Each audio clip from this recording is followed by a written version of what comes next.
കേരളത്തിൽ സ്ത്രീകൾക്കെതിരെയുള്ള അതിക്രമങ്ങൾ വരുമ്പോൾ എന്താണ് നിലപാട് സ്വീകരിക്കുക എന്നുള്ളത് നേരത്തെ തന്നെ സ്വീകരിച്ചിട്ടുള്ള കാര്യമാണ്. അതിൻ്റെ ഭാഗമായി അതിന് നേതൃത്വം കൊടുത്തയാൾ അദ്ദേഹത്തിൻ്റെ സമൂഹത്തിലുള്ള സ്ഥാനമോ പണത്തിൻ്റെ വലുപ്പമോ സ്ഥാനത്തിൻ്റെ പ്രത്യേകതയോ ഒന്നും പരിഗണിക്കില്ല, ശക്തമായ നടപടി സ്വീകരിക്കുമെന്ന് നേരത്തെ തന്നെ ഒരു സന്ദേശമായി കേരളത്തിന് മുന്നിലുള്ളതാണ്. അത് തന്നെ ആവർത്തിച്ചു എന്ന് മാത്രമേ ഉള്ളൂ. ഇനിയും അത് തന്നെയാണ് തുറന്നു പോകുക.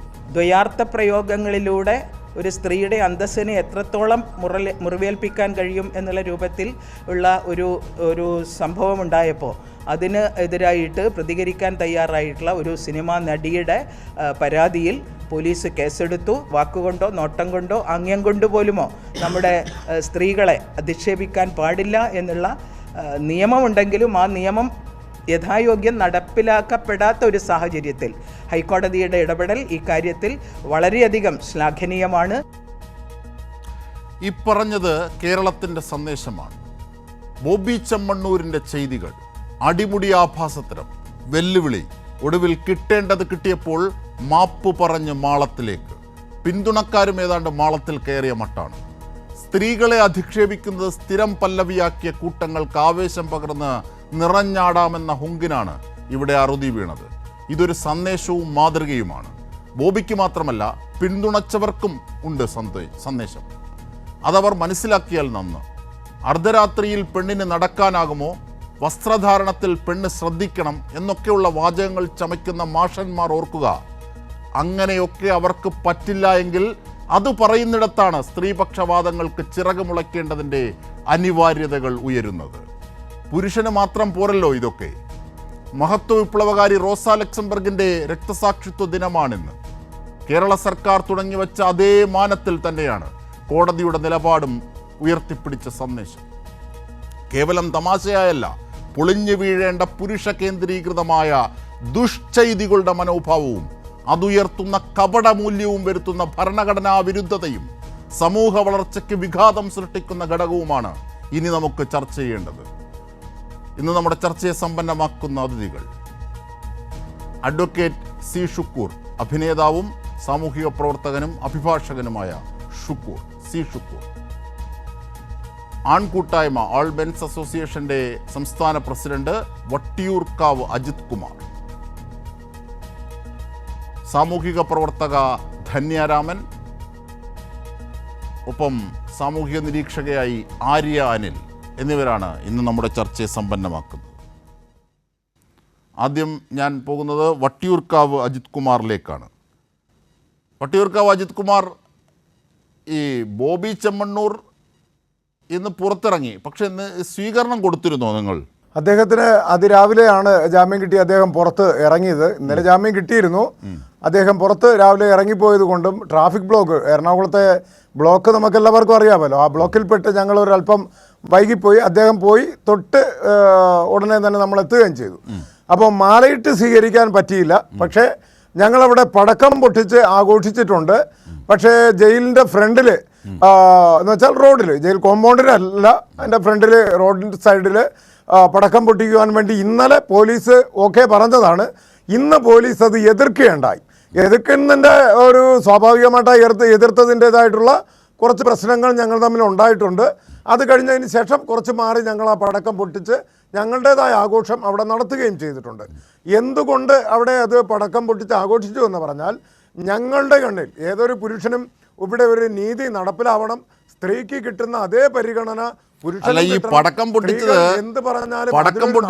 ഈ സ്ത്രീ വിരുദ്ധത പറഞ്ഞതുകൊണ്ടാണോ, അതോ ജാമ്യം കിട്ടിയത് കൊണ്ടാണോ, അതോ മാപ്പ് പറഞ്ഞതുകൊണ്ടാണോ, അതോ കോടതിയിൽ വലിയ ഷോ കാണിക്കാൻ ശ്രമിച്ചതിന് വലിയ തിരിച്ചടി കിട്ടിയതിനാണോ? ഏതിനാണ് നിങ്ങൾ ഇന്ന് പടക്കം പൊട്ടിക്കാൻ ശ്രമിച്ചത്, അല്ലെ നിങ്ങൾ സ്വകാര്യമായി പടക്കം പൊട്ടിച്ചത്?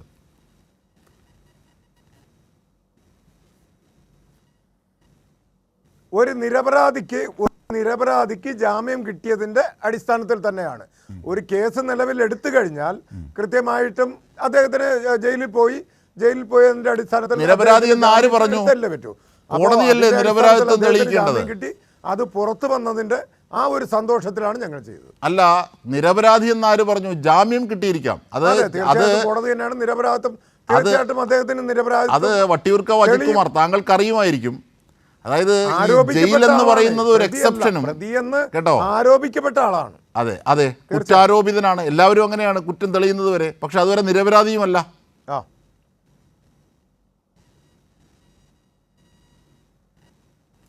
ഈ ജയിലെന്ന് പറയുന്നത് ഒരു എക്സെപ്ഷനും ആരോപണ വിധേയൻ, അത്രയേ ഉള്ളൂ. ആയിക്കോട്ടെ. അല്ല, താങ്കൾ പറഞ്ഞു നിരപരാധിയായ ഒരാൾക്ക് ജാമ്യം കിട്ടിയതിലുള്ള സന്തോഷം. നിയമപരമായി അത് ശരിയല്ല, അത് തിരുത്തണം താങ്കൾ.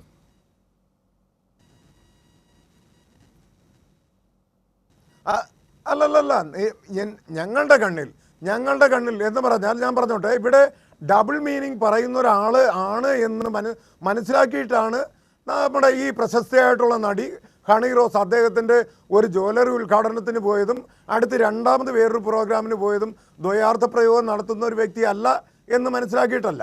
കേരളത്തിലെ എല്ലാവർക്കും അറിയാം അദ്ദേഹം ദ്വയാർത്ഥ പ്രയോഗം നടത്തുന്ന ഒരു വ്യക്തിയാണ്, അങ്ങനെ സംസാരിക്കുന്നതാണ്. ദ്വയാർത്ഥം അത് മോശം വാക്കാണെന്ന് കണ്ടെത്തുന്നത് നമ്മളാണ്, അതാദ്യം മനസ്സിലാക്കണം. ഈ കേൾക്കുന്നവരാണ് അദ്ദേഹം അത് പറഞ്ഞത് വേറൊരു അർത്ഥത്തിലാണ് എന്ന് ചിന്തിക്കുന്നത് നമ്മളാണ്. അദ്ദേഹം പറയുന്നത് സ്ത്രീകളോട് മാത്രമല്ല പുരുഷന്മാരോടും പറയുന്നുണ്ട് ദ്വയാർത്ഥത്തിൽ. അപ്പോൾ അത് അങ്ങനെ ഏതെങ്കിലും ലൈസൻസ് അദ്ദേഹത്തിന് മാത്രമായി ഉണ്ടോ?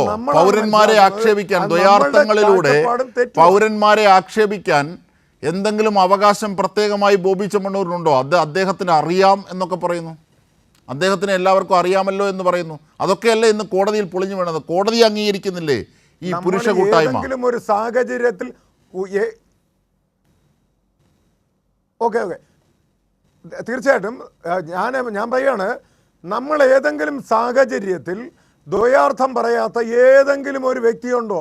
ഈ അടുത്ത കാലത്ത്, ഈ ഏതാനും ദിവസങ്ങൾക്ക് മുമ്പേ ഒരു മാധ്യമ പ്രവർത്തകനെ തന്നെ ഇതേപോലെ ദ്വയാർത്ഥം പറഞ്ഞു എന്ന് പറഞ്ഞ് കേസെടുത്തില്ലേ? വനിതാ കമ്മീഷനിലെ സമയത്ത് കേസെടുത്തില്ലേ? അപ്പൊ എല്ലാവരും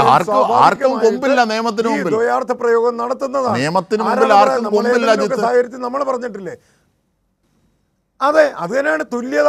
ആ തുല്യത ഇവിടെ, ആ ഈക്വാളിറ്റി ഇവിടെ ബോബി ചെമ്മണ്ണൂർ കിട്ടിയിട്ടില്ല. അദ്ദേഹം ഒരു തീവ്രവാദിയല്ല, അദ്ദേഹം ഒരു ബലാത്സംഗ കേസിലെ പ്രതിയല്ല, അദ്ദേഹം ഒരു കൊലപാതകിയല്ല. ഇങ്ങനെ ഇരിക്കുന്ന ഒരു വ്യക്തിയെ സമൂഹത്തിന് നന്മ ചെയ്യുന്ന, ഈ കുറ്റങ്ങളൊന്നും കൊലപാതകം, കള്ളക്കടത്ത് ഇതൊന്നും അദ്ദേഹത്തിന് മേൽ ചുമത്തിയിട്ടില്ലല്ലോ. അദ്ദേഹത്തിന് മേൽ ചുമത്തിയത് സ്ത്രീ വിരുദ്ധമായ പരാമർശം, ദ്വയാർത്ഥ പ്രയോഗങ്ങൾ മാത്രമല്ല ഒരു സ്ത്രീയുടെ അനുവാദമില്ലാതെ അവരുടെ ശരീരത്തെ സ്പർശിക്കുന്നത് അടക്കമുള്ള കുറ്റങ്ങളാണ് എന്താണ് ബോബി ചെമ്മണ്ണൂരിനെതിരെ ചുമത്തിയത്.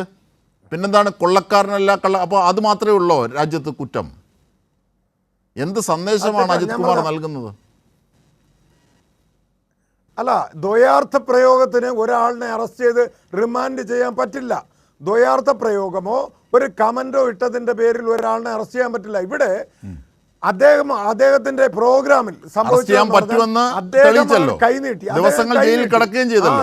ഇവിടെ ജാമ്യം കിട്ടിയത് ജയിലൊരു എക്സെപ്ഷനും ജാമ്യം ഒരു റൈറ്റുമാണ് എന്ന കോടതിയുടെ വിശാലമായ ചിന്തയുടെ, ജുഡീഷ്യറിയുടെ വിശാലമായ ഒരു പരിപ്രേക്ഷ്യത്തിലാണ് അദ്ദേഹത്തിന് ജാമ്യം കിട്ടിയത്. ആ ജാമ്യം കിട്ടിയത് എല്ലാ അർത്ഥത്തിലും കേസിൻ്റെ മെറിറ്റിൽ നിങ്ങൾക്ക് കിട്ടുന്ന വിജയമായി കാണരുത് ദയവായി അജിത് കുമാർ. താങ്കൾക്ക് തുടരാം.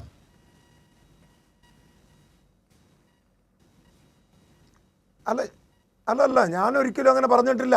ഞാൻ പറയുന്നത് തീർച്ചയായിട്ടും അത് തെറ്റായിട്ട് എടുക്കണ്ട. ഇവിടെ പുരുഷന്മാർക്ക് തുല്യനീതി നടപ്പിലാവുന്നില്ല. അതിൻ്റെ കാരണം അവരെ സന്തോഷത്തോടു കൂടിയിട്ട് ഈ ഉദ്ഘാടനം കഴിഞ്ഞു, പിരിഞ്ഞു പോയി, ഒരുമിച്ച് ഡാൻസ് ചെയ്തു, ചിരിച്ചു. ബോബി ചെമ്മണ്ണൂരിനെ പറ്റി നല്ലത് മാത്രമാണ് ഹണി റോസ് പറഞ്ഞത്. അത് മാത്രവുമല്ല, അവരുടെ ഫേസ്ബുക്കിൽ അത് ഷെയർ ചെയ്യുകയും ചെയ്തു. അങ്ങനെ ഷെയർ ചെയ്തതിന് ശേഷം 4 മാസങ്ങൾക്ക് ശേഷം ആണ് ഈ പരാതി വരുന്നത്. എന്തടിസ്ഥാനത്തിൽ? കാരണം ഒരു സാധാരണ ഒരു പെൺകുട്ടിയല്ല, ഒരു സെലിബ്രിറ്റി സ്റ്റാറ്റസ് കോടതിയിൽ നടന്ന കാര്യങ്ങൾ താങ്കൾ ശ്രദ്ധിക്കാത്തതുകൊണ്ടാണ്. കാരണം അങ്ങനെ ഒരു പൊതുവേദിയിൽ ഹണി റോസ് എന്ന നടി അവിടെ പരസ്യമായി എതിർത്ത് അത് മോശമാക്കാഞ്ഞത് അവരുടെ മാന്യത കൊണ്ടാണെന്ന് കോടതി പ്രത്യേകം നിരീക്ഷിച്ചിട്ടുണ്ട്. അതാണ് അതിലെ നിഷ്പക്ഷ നിരീക്ഷണം. അജിത് കുമാർ, അത് ഹണി റോസിൻ്റെ കാര്യത്തിൽ മാത്രമല്ല, പല നടിമാരോടും പല വിധത്തിൽ സ്ത്രീകളോടും സോഷ്യൽ മീഡിയയിൽ അദ്ദേഹം അങ്ങനെ പെരുമാറിയിട്ടുണ്ട്. കൈ പിടിച്ചത് അതിൽ തന്നെയാണ്. റിമാൻഡ് വന്നത് അങ്ങനെയാണ്. റിമാൻഡ് വന്നത് അങ്ങനെ തന്നെയാണ്. ഇല്ലല്ല, റിമാൻഡ് വന്നത് ഒരു വ്യക്തിയെ റിമാൻഡ് ചെയ്യണമെങ്കിൽ അവരുടെ കൈ പിടിച്ച് മോശമായിട്ട് എന്തെങ്കിലും ചെയ്തു എന്ന് ആരോപിച്ചിരിക്കാം. രഹസ്യമൊഴിയാണ്, നമ്മൾ ആരും അറിഞ്ഞിട്ടില്ല. അതാണ് അവിടെ നടന്നിട്ടുള്ളത്. അല്ലാതെ കമന്റ് ഇട്ടെന്നോ ദ്വയാർത്ഥ പ്രയോഗം നടത്തിയെന്ന് പറഞ്ഞ ഒരാളിനെ റിമാൻഡ് ചെയ്യാൻ പറ്റില്ല. റിമാൻഡ് ചെയ്തിരിക്കുന്നത് എന്തോ മോശമായിട്ട് അവരെ പെരുമാറി. അങ്ങനെയാണെങ്കിൽ ഞാൻ ചോദിക്കട്ടെ, സന്തോഷമായിട്ട് അവിടെ നിന്ന് പിരിയുകയും ബോബി ചെമ്മണ്ണൂരിനെ പറ്റി നല്ല അഭിപ്രായം പറയുകയും അവരുടെ ഫേസ്ബുക്കിൽ അത് ഷെയർ ചെയ്യുകയും 4 മാസങ്ങൾ കഴിഞ്ഞിട്ട് അവരുടെ ഒരു സിനിമ റിലീസ് ചെയ്യുന്നതിനും ഏതാനും ദിവസങ്ങൾക്ക് മുൻപെയാണ് ഈ ആരോപണം വരുന്നത്. വീണ്ടും അജിത്ത് വീണ്ടും, അതായത് ഈ ജാമ്യാപേക്ഷയിൽ പോലും പരാതിക്കാരിയെ അധിക്ഷേപിക്കുന്ന സമീപനമാണ് ബോബി ചെമ്മണ്ണൂർ നടത്തിയതെന്ന കോടതിയുടെ നിരീക്ഷണം, വിമർശനം, ഇതൊക്കെയുള്ള പശ്ചാത്തലത്തിൽ അജിത് കുമാർ പറയുന്ന ഓരോ വാക്യങ്ങളിലും സ്ത്രീ വിരുദ്ധതയുണ്ട്, കോടതി അലക്ഷ്യമുണ്ട്, നിയമവിരുദ്ധതയുടെ ഘടകമുണ്ട്. അത് സൂക്ഷിച്ച് സംസാരിച്ചാൽ വട്ടിയൂർക്കാവിന് കൊള്ളാം, അല്ല അജിത് കുമാറിന് കൊള്ളാം. ഞാൻ തിരിച്ചെത്താം, താങ്കളിലേക്ക് ഞാൻ തിരിച്ചെത്താം. ശ്രീമതി ആര്യാനിൽ, ഞാൻ അഡ്വക്കേറ്റ് ഷുക്കൂർ വക്കീലിലേക്ക് പോകുന്നതിന് മുമ്പ് ഞാൻ ആര്യാനിൽ ഒരു സ്ത്രീ എന്ന നിലയിൽ, ഒരു സാമൂഹിക പ്രവർത്തക എന്ന നിലയിൽ, ഒരു പൗരൻ എന്ന നിലയിൽ എങ്ങനെയാണ് ഈ സംഭവവികാസങ്ങളെ, ഇന്നലെയും ഇന്നുമായി നടന്ന കോടതിയിലെ സംഭവവികാസങ്ങൾ, ബോബി ചെമ്മണ്ണൂരിനെതിരെ എടുത്ത കേസുകൾ, നടപടികൾ ഒക്കെ കാണുന്നത്, നോക്കുന്നത്, നിരീക്ഷിക്കുന്നത്? ഞാൻ ശ്രീ അജിത് കുമാർ പറഞ്ഞതിൽ വെച്ച് തന്നെ തുടങ്ങാമെന്ന് കരുതുന്നു. ശ്രീ സിൽമാൻ കാൻറ്റോർ എന്ന് പറഞ്ഞ 2 ഗവേഷകർ, അവരാണെങ്കിൽ തമാശയുടെ സ്വഭാവത്തിനെ കുറിച്ചൊരു മനോഹരമായിട്ടുള്ളൊരു ആർട്ടിക്കിൾ എഴുതിയിട്ടുണ്ട്. അതിൽ പറയുന്നത് എന്താണെന്ന് വെച്ച് കഴിഞ്ഞാൽ, തമാശയുടെ സ്വഭാവം നിർണ്ണയിക്കുന്നത് അത് കേൾക്കുന്ന ആൾക്കാരെ സംബന്ധിച്ചിടത്താണ്. അതായത് ഇപ്പോൾ ഒരു തമാശ പറയുകയാണെങ്കിൽ കേൾക്കുന്ന ആൾക്കാർ അതിനോട് ചിരിക്കുകയാണെങ്കിൽ അതിൻ്റെ അർത്ഥം ആ തമാശ പറയുന്ന അറ്റാക്കർ, അല്ലെങ്കിൽ തമാശ എന്ന് ഇവിടെ സൂചിപ്പിക്കുന്നത് ഒബ്സീനായിട്ടുള്ള എന്തെങ്കിലും അല്ലെങ്കിൽ വൾഗറായിട്ടുള്ള എന്തെങ്കിലും റിമാർക്ക് പറയുന്ന ആ ആളെ സപ്പോർട്ട് ചെയ്യുന്ന രീതിക്കും, അതല്ല ആ സ്പോട്ടിൽ തന്നെ ആ തമാശയോട് ഇത് തമാശയല്ല എന്ന് പറയുകയാണെങ്കിൽ നമ്മൾ പറയുന്ന പോലെ സർവൈവറിൻ്റെ കൂടെ നിൽക്കുന്ന ഒരു പശ്ചാത്തലമാണ് അവർ പറയുന്നത്. നമുക്ക് ഈ ബോബി ചെമ്മണ്ണൂർ പങ്കെടുത്ത ഓരോ പരിപാടികൾ നോക്കിക്കഴിഞ്ഞാലും നമുക്കറിയാവുന്നതാണ്. കഴിഞ്ഞ കൊല്ലം അതോ കുറച്ച് മാസങ്ങൾക്ക് മുമ്പാണ് നമ്മുടെ കുടുംബശ്രീയിലെ അംഗങ്ങളുമായിട്ട് ഇദ്ദേഹം ഒരു സംവദിക്കുകയുണ്ടായി. അവരുടെ ക്യാൻറ്റീനിൽ പോയി ഭക്ഷണം വാങ്ങുകയോ അങ്ങനെ എന്തോ ഒരു ഇൻസിഡൻറ്റ് ഉണ്ടായി. അവിടെ എങ്ങനെയാണ് അവരോട് സംസാരിച്ചതെന്ന് നമ്മളെല്ലാവരും കണ്ടതാണ്. ഹണി റോസ് എന്നത് പരാതി കൊടുത്തൊരു വ്യക്തി മാത്രമാണ്. പക്ഷെ അവർ പ്രതിനിധീകരിക്കുന്നത് കേരളത്തിലെ ഒട്ടനവധി സ്ത്രീകളെയാണ്. കാരണം ബോബി ചെമ്മണ്ണൂർ എന്ന ഈ മനുഷ്യൻ വന്നിട്ട് ഓരോ ഇവൻറ്റിലും സംസാരിക്കുന്നത് സ്ത്രീകളെ മോശപ്പെടുത്തിയാണ്. അത് കേൾക്കുന്നവരായിട്ടുള്ള ബാക്കി ജനങ്ങൾ, അതായത് നമ്മുടെ സമൂഹത്തിലെ ഒക്കെ ഒരു റിഫ്ലക്ഷനാണ് ബോബി ചെമ്മണ്ണൂർ കാണിച്ചുകൊണ്ട് തന്നെ ഇരിക്കുന്നത്. സ്ത്രീകളെ പറ്റി മോശം തമാശ ഉണ്ടാക്കാം, സ്ത്രീകളെ പറ്റി എന്തും വൃത്തികേടായി സംസാരിക്കാം, അങ്ങനെയാണ് ഒരു തമാശ രൂപപ്പെടുന്നത് എന്നാണ് അദ്ദേഹവും ധരിച്ചു വെച്ചിരിക്കുന്നത് എന്ന് തോന്നുന്നു. അതുപോലെ കോടതി ഇതിൽ പറഞ്ഞിട്ടുള്ളൊരു കാര്യമുണ്ട്. അതായത് ഇന്നലെ ജാമ്യം അനുവദിക്കുമ്പോൾ കോടതി പറഞ്ഞിട്ടുള്ളത് എന്താണെന്ന് വെച്ചാൽ, ബോബി ചെമ്മണ്ണൂരിന് ഇത്രയും നാൾ റിമാൻഡിലാക്കിയോടെ തന്നെ ഓഡിയൻസിന് അല്ലെങ്കിൽ പ്രേക്ഷകർക്ക് ഒരു സന്ദേശം എത്തിച്ചേർന്നിട്ടുണ്ടാവും, സമൂഹത്തിന് സന്ദേശം എത്തിച്ചേർന്നിട്ടുണ്ടാവും. അതായത് ഇത്രയും റിമാർക്സ് നടത്തുന്ന ആൾക്കാരെ എന്തു വന്നാലും അവർക്ക് നിയമ നടപടി നേരിടേണ്ടി വരും എന്നിട്ടുള്ള ഒരു റിമാർക്കാണ് കോടതി നടത്തിയിട്ടുള്ളത്. ഇത്രയും കാര്യങ്ങൾ പറഞ്ഞിട്ടാണ് കോടതി ജാമ്യം നൽകിയതും. എന്നാൽ ജാമ്യം നൽകിക്കഴിഞ്ഞിട്ടും അദ്ദേഹം കാണിച്ചിട്ടുള്ള പ്രവൃത്തികൾ എന്തായിരുന്നു? അദ്ദേഹം ഇന്ന് ജാമ്യം കിട്ടിക്കഴിഞ്ഞിട്ട് ഇന്നാണ് അദ്ദേഹം പുറത്തു വരുന്നത്. ആദ്യം അദ്ദേഹം നടത്തുന്ന സ്റ്റേറ്റ്മെൻറ്റ് എന്താണെന്ന് വെച്ചാൽ, ജയിലിൽ ഉള്ള തടവുകാർക്ക് വേണ്ടിയിട്ടാണ് അദ്ദേഹം ഇന്നലെ ഒരു ദിവസം നിന്നേ എന്ന് പറഞ്ഞു. എന്നാൽ അതിന് കുറച്ച് നേരങ്ങൾക്ക് ശേഷം അദ്ദേഹം പറയുന്നത് എന്താണെന്ന് വെച്ചാൽ, എൻ്റെ ഫാൻസിനോട് ഞാൻ വന്ന് നിൽക്കാൻ പറഞ്ഞിട്ടില്ല, അവർ വന്ന് നിന്നിട്ടുള്ളതാണ്. ഞാൻ തടവുകാർക്ക് വേണ്ടിയിട്ട് പൈസ സപ്ലൈ ചെയ്യണം എന്ന് വിചാരിച്ചിട്ടുണ്ടായിരുന്നു, സ്വരൂപിക്കണം എന്ന് വിചാരിച്ചിട്ടുണ്ടായിരുന്നു, പക്ഷെ അവർക്ക് വേണ്ടിയല്ല നിന്നത് എന്നുള്ളതാണ്. ബോബി ചെമ്മണ്ണൂർ സത്യം പറഞ്ഞാൽ അദ്ദേഹത്തിൻ്റെ ബിസിനസ്സാണ് കേരളത്തിൽ മൊത്തം കാണിക്കുന്നത്. ആ ബിസിനസ്സിന് വേണ്ടി ഏത് മോശമായിട്ടുള്ള രീതിയിൽ പോകാനും അദ്ദേഹം തയ്യാറാണ്. അതിൽ ഈ പറയുന്നത് പോലെ നമ്മൾ കാലങ്ങളായി അറിഞ്ഞോ അറിയാതെയോ, ഇപ്പോൾ ശ്രീ അജിത് കുമാർ പറഞ്ഞു ആരാണ് ഈ ദ്വയാർത്ഥ പ്രയോഗം നടത്താറുള്ളതെന്ന്. അറിഞ്ഞോ അറിയാതെയോ നമ്മുടെ സമൂഹത്തിൽ അത് നടക്കുന്നുണ്ട്. പക്ഷേ ബോബി ചെമ്മണ്ണൂരിനെ പോലൊരു വ്യക്തിക്ക് അതറിയില്ല എന്ന് പറയുന്നത് വെറും നുണയാണ് എന്നാണ് പറയാനുള്ളത്. നമ്മുടെ നാട്ടിലെ നാടൻ ശൈലിയാണെന്ന് പറഞ്ഞ് പല ദ്വയാർത്ഥ പ്രയോഗങ്ങളെയും നമ്മൾ മാറ്റി നിർത്താറുണ്ട്. അത് ചില സമയത്ത് മനുഷ്യർക്ക് അറിയുന്നുണ്ടാവില്ല. കാരണം വർഷങ്ങളായിട്ട് സ്ത്രീകളെ വെച്ചിട്ടുള്ള ദ്വയാർത്ഥ പ്രയോഗങ്ങൾ തമാശയായി നമ്മുടെ സമൂഹത്തിൽ നിലനിൽക്കുന്നുണ്ട്. എന്നാൽ സമൂഹം ഇത്രയും മുമ്പോട്ട് വരുമ്പോൾ സിനിമകളിലൂടെ ആയാലും നാടകങ്ങളിലൂടെ ആയാലും നിരന്തരമുള്ള ചർച്ചകളിലൂടെ ആയാലും സോഷ്യൽ മീഡിയയിലെ ഇടപെടലുകളിലൂടെ ആയാലും നമുക്കറിയാം എന്തൊക്കെയാണ് നല്ല പ്രയോഗങ്ങൾ, എന്തൊക്കെയാണ് മോശം പ്രയോഗങ്ങൾ എന്ന്. ഇത് ഏറ്റവും നന്നായി അറിയുന്ന ഒരു വ്യക്തി എന്നുള്ള നിലയ്ക്ക് അദ്ദേഹം ചെയ്യുന്ന പ്രവൃത്തി ലജ്ജാകരമാണ്. അത്ര മാത്രമേ ഇതിനായിട്ട് പറയാനുള്ളൂ. ഞാൻ തിരിച്ചെത്താം ആര്യ, ഞാൻ അഡ്വക്കേറ്റ് സി ഷുക്കൂറിലേക്ക് പോവുകയാണ്. ഷുക്കൂർ വക്കീൽ, അതായത് ഈ ഫാസിസ്റ്റുകളാൽ സ്ത്രീ സമത്വത്തിനടക്കം വേണ്ടി, മനുഷ്യ സമത്വത്തിന് വേണ്ടി പോരാടിയ റോസ ലക്സംബർഗിൻ്റെ രക്തസാക്ഷിത്വ ദിനമാണിന്ന്. അതായത് ഫാസിസ്റ്റ് പട്ടാളത്തിൻ്റെ തോക്കിൻ്റെ പാത്തി കൊണ്ട് അടികൊണ്ട് തല പിളർന്ന് മരിക്കേണ്ടി വന്ന റോസ ലക്സംബർഗിൻ്റെ രക്തസാക്ഷിത്വ ദിനത്തിൽ ഈ നവോത്ഥാന കേരളത്തിൽ നമുക്കിത് ചർച്ച ചെയ്യേണ്ടി വരുന്നു ഇപ്പോഴും എന്നുള്ളതാണ് ഒരുപക്ഷെ നമ്മുടെ സാംസ്കാരികമായ ഗതികേട് എന്നത്. എന്താണ് ഈ ബോബി ചെമ്മണ്ണൂരും അതിൻ്റെ അനുബന്ധ കഥകളും അനുബന്ധ സംഭവങ്ങളും നമ്മെ ഓർമ്മപ്പെടുത്തുന്നത്?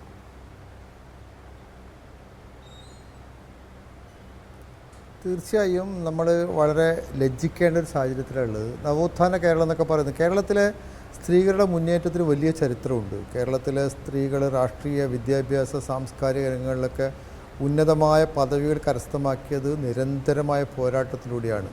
ആ പോരാട്ട ഘട്ടങ്ങളിലൊക്കെ ഈ പുരുഷ മേധാവിത്വമുള്ളവർ ഈ സ്ത്രീകളെ അടിച്ചമർത്താൻ നിരവധി ടൂളുകൾ ഉപയോഗിച്ചിട്ടുണ്ട്. അതിലൊന്നാണ് ഇങ്ങനെ അവരെ വെറും ലൈംഗിക വസ്തുവായി കാണുന്ന രീതിയിലേക്ക് ചുരുക്കുക എന്നുള്ളൊരു സമീപനം. അവരെ പെട്ടെന്ന് മാനസികമായി തകർക്കാൻ വേണ്ടി, അവരുടെ വ്യക്തിത്വത്തെ ഇല്ലായ്മ ചെയ്യാൻ വേണ്ടിയിട്ട്, അവരുടെ സമൂഹത്തിൽ അവർ പറയുന്ന കാര്യങ്ങളുടെ ശ്രദ്ധ മാറിക്കിട്ടാൻ വേണ്ടിയിട്ട് അവരുടെ ഒരു സെക്ഷൽ ഒബ്ജക്റ്റാക്കി മാറ്റുക എന്നൊരു സമീപനം വലിയ തോതിൽ ഈ പുരുഷ മേധാവിത്വത്തെ അരക്കിട്ടുറപ്പിക്കാൻ ശ്രമിക്കുന്നവർ എല്ലാ കാലത്തും ശ്രമിച്ചിട്ടുണ്ട്. കേരളത്തിൻ്റെ ചരിത്രത്തിൽ നിരവധി സംഗതികൾ നമുക്കങ്ങനെ കാണാൻ കഴിയും. പക്ഷേ നമ്മൾ ഈ ഘട്ടങ്ങളിലൊക്കെ സ്ത്രീകളെടുക്കുന്ന സമീപനം വളരെ പ്രധാനപ്പെട്ടതാണ്. നിർഭാഗ്യവശാൽ ഈ നമ്മുടെ അണി റോസ് എന്ന് പറയുന്ന കേരളത്തിലെ ഏറ്റവും ശ്രദ്ധേയമായ മോഡൽ സിനിമാ പ്രവർത്തക, അവരുടെ നിരവധി സിനിമകൾ അവർ അഭിനയിച്ചിട്ടുണ്ട്. അവർക്ക് നേരെ ഈ ഓഗസ്റ്റ് 7-ാം തീയതിയാണ് ഈ സംഭവം നടക്കുന്നത്, കണ്ണൂർ ജില്ലയിലെ ആലക്കോട് വെച്ച്. ഈ മജിസ്ട്രേറ്റ് കോടതിയിൽ 7-ാം തീയതി 7/8 അവരുടെ സംഭവം നടക്കുന്നു. ജനുവരി 7 അവർ പരാതി നൽകുന്നു. പിറ്റേ ദിവസം 8-ാം തീയതി അവർ FIR വരുന്നു. ആ 7-ാം തീയതി FIR രജിസ്റ്റർ ചെയ്യുന്നു. 8-ാം തീയതി അയാൾ അറസ്റ്റ് ചെയ്യുന്നു. ഈ അറസ്റ്റ് ചെയ്യുന്നതിൻ്റെ ഒരു വളരെ സൂക്ഷ്മമായി പരിശോധിച്ച് നോക്കിയാൽ സാധാരണഗതിയിൽ ഒരു 354 എന്ന് പഴയ IPC പ്രകാരം, പുതിയ നിയമപ്രകാരം BNS സെക്ഷൻ 75 പ്രകാരമുള്ള കുറ്റകൃത്യം 3 വർഷം വരെ തടവിന് ലഭിക്കാവുന്ന ഒരു കുറ്റകൃത്യമാണ്.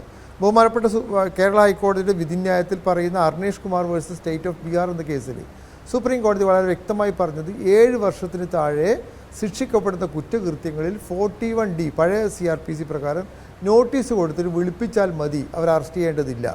വളരെ അറസ്റ്റ് ആവശ്യമാണെങ്കിൽ മാത്രം ആ അറസ്റ്റിൻ്റെ റീസൺസ് എന്താണെന്ന് രേഖപ്പെടുത്തിയിട്ട് അറസ്റ്റ് ചെയ്യാൻ പാടുള്ളൂ. അതായത് ഒരു പ്രതിയെ അറസ്റ്റ് ചെയ്ത് കഴിഞ്ഞാൽ ആ പ്രതിയെ അറസ്റ്റ് ചെയ്ത് ബഹുമാനപ്പെട്ട മജിസ്ട്രേറ്റിന് മുമ്പാകെ ഹാജരാക്കുമ്പം അവർ റിമാൻഡ് ചെയ്യുന്ന റിമാൻഡ് റിപ്പോർട്ട് ഉണ്ടാവും. എന്തുകൊണ്ടാണ് ഈ കേസ് പ്രത്യേകമായി എന്തുകൊണ്ടാണ് ഈ പ്രതിയെ 3 വർഷം മാത്രം ശിക്ഷിക്കാവുന്ന കുറ്റകൃത്യമായിട്ടും എന്തുകൊണ്ടാണ് അറസ്റ്റ് ചെയ്തതെന്ന് അറസ്റ്റ് ചെയ്ത അന്വേഷണ ഉദ്യോഗസ്ഥർ കൃത്യമായി കോടതി മുമ്പാകെ ബോധ്യപ്പെടുത്തണം. അത് പരിശോധിച്ചിട്ട് മാത്രമേ മജിസ്ട്രേറ്റ് അയാളെ റിമാൻഡ് ചെയ്യാൻ പാടുള്ളൂ.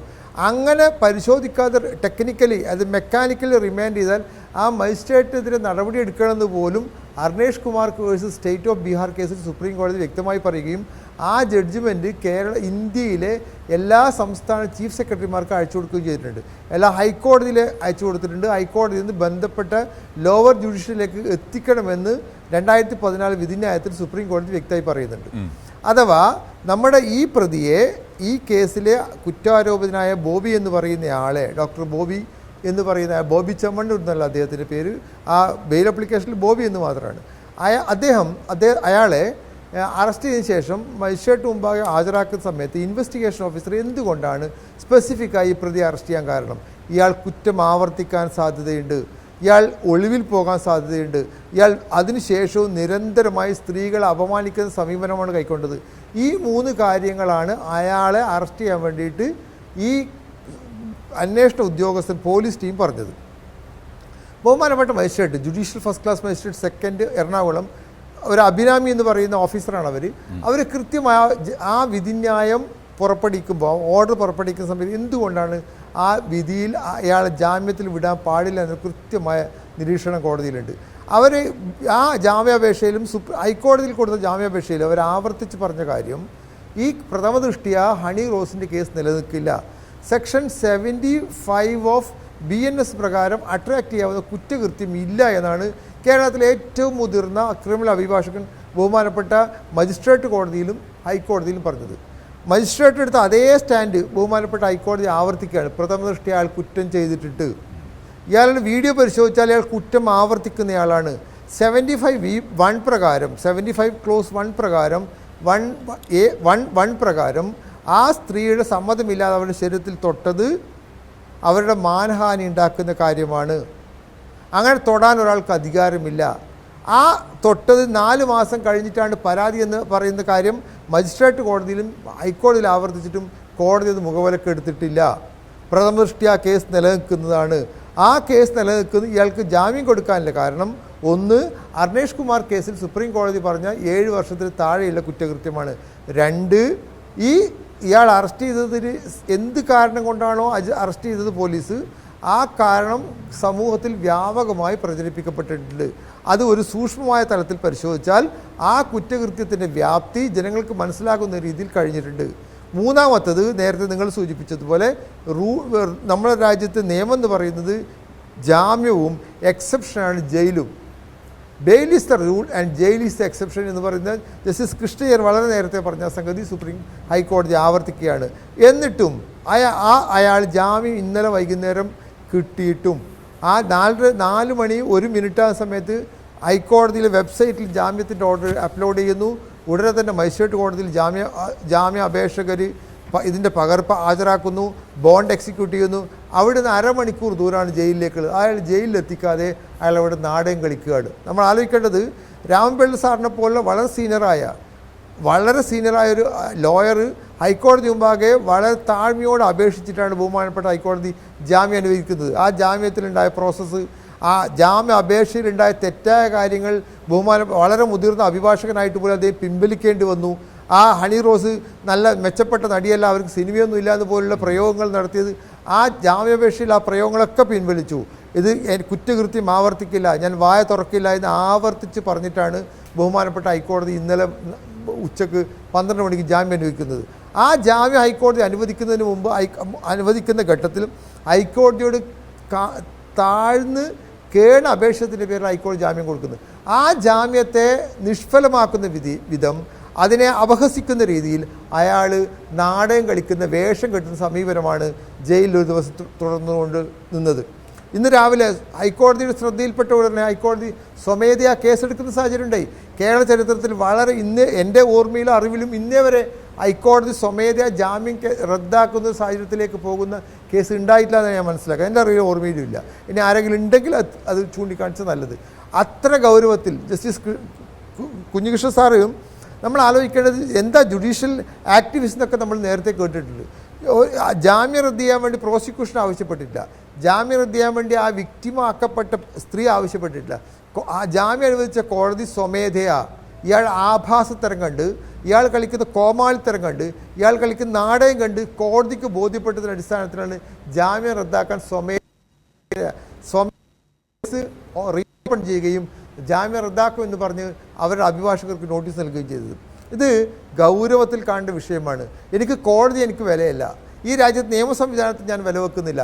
എൻ്റെ രാജ്യത്ത് എൻ്റെ സാമ്രാജ്യവും ഞാൻ ഭരിക്കും, ഞാനാണ് എല്ലാം, എൻ്റെ നിയമവാഴ്ചയാണ് എന്ന അഹങ്കാരത്തിന് കൃത്യമായ മറുപടിയാണ് ബഹുമാനപ്പെട്ട ഹൈക്കോടതി നടത്തിയത്. കോടതി എന്ന് പറയുന്നത് കണ്ണും കാതും തുറന്നു നിൽക്കുന്നൊരു സിസ്റ്റമാണെന്നും കുറ്റം ചെയ്തവരെ കൃത്യമായി പിടിക്കാനുള്ള കഴിവ് കോടതിക്കുണ്ടെന്ന് മാത്രമല്ല, ഈ 2 ജാമ്യത്തിൽ ഹൈക്കോടതിയിലെ ജാമ്യാപേക്ഷയിലുള്ള പ്രഥമ ദൃഷ്ട്യാ കേസ് നിൽക്കും എന്ന് പറയുന്ന പരാമർശം ദൂരവ്യാപകമായ പ്രത്യാഘാതം അയാളുടെ കേസിൽ ഭാവിയിൽ ഉണ്ടാകുമെന്ന് ഞാൻ വിചാരിക്കുന്നുണ്ട്. ഇത് ഗൗരവത്തിൽ കാണേണ്ട കാര്യമാണ്. ഈ ഞരമ്പ് രോഗികളെ, സ്ത്രീകളുടെ വസ്ത്രമല്ല പ്രശ്നം. നിങ്ങൾക്ക് സ്ത്രീകളുടെ ആ ജഡ്ജ്മെൻറ്റിൽ വിധിന്യായത്തിൽ ഹൈക്കോടതിനെ സൂചിപ്പിക്കുന്നുണ്ട്, നിങ്ങളുടെ കാഴ്ചക്കാണ് പ്രശ്നം. എന്ത് വസ്ത്രം ധരിക്കണം, ഏത് വസ്ത്രം ധരിക്കണം, ഏത് വേഷം ധരിക്കണം, അവരുടെ കംഫർട്ട് അത് വസ്ത്രം ധരിക്കുന്നയാൾ തീരുമാനിക്കും. അത് മെൻസ് അസോസിയേഷനോ നാട്ടിലേതെങ്കിലും ആൺകൂട്ടത്തിനോ സ്ത്രീകൾ ഇന്ന വേഷം ധരിക്കണമെന്ന് ഡിക്റ്റേറ്റ് ചെയ്യാൻ ഒരു അധികാരവും രാജ്യത്ത് നീതിന്യായ വ്യവസ്ഥ, നിയമവാഴ്ച അംഗീകരിക്കുന്നൊരു വ്യവസ്ഥ അനുവദിക്കുന്നേയില്ല. സഭ്യമായ സമൂഹം അംഗീകരിക്കുന്ന, സമൂഹത്തിൽ നിയമപരമായി തെറ്റില്ലാത്ത ഏത് വസ്ത്രവും ആർക്കും ധരിച്ചു പോകാൻ രാജ്യത്ത് അനുവാദമുണ്ട്. അത് നിങ്ങൾക്ക് പ്രകോപനം തോന്നുമെങ്കിൽ നിങ്ങൾ വീട്ടിലടങ്ങിയിരിക്കുക, നിങ്ങളുടെ കണ്ണ് താഴ്ത്തിയിടുക.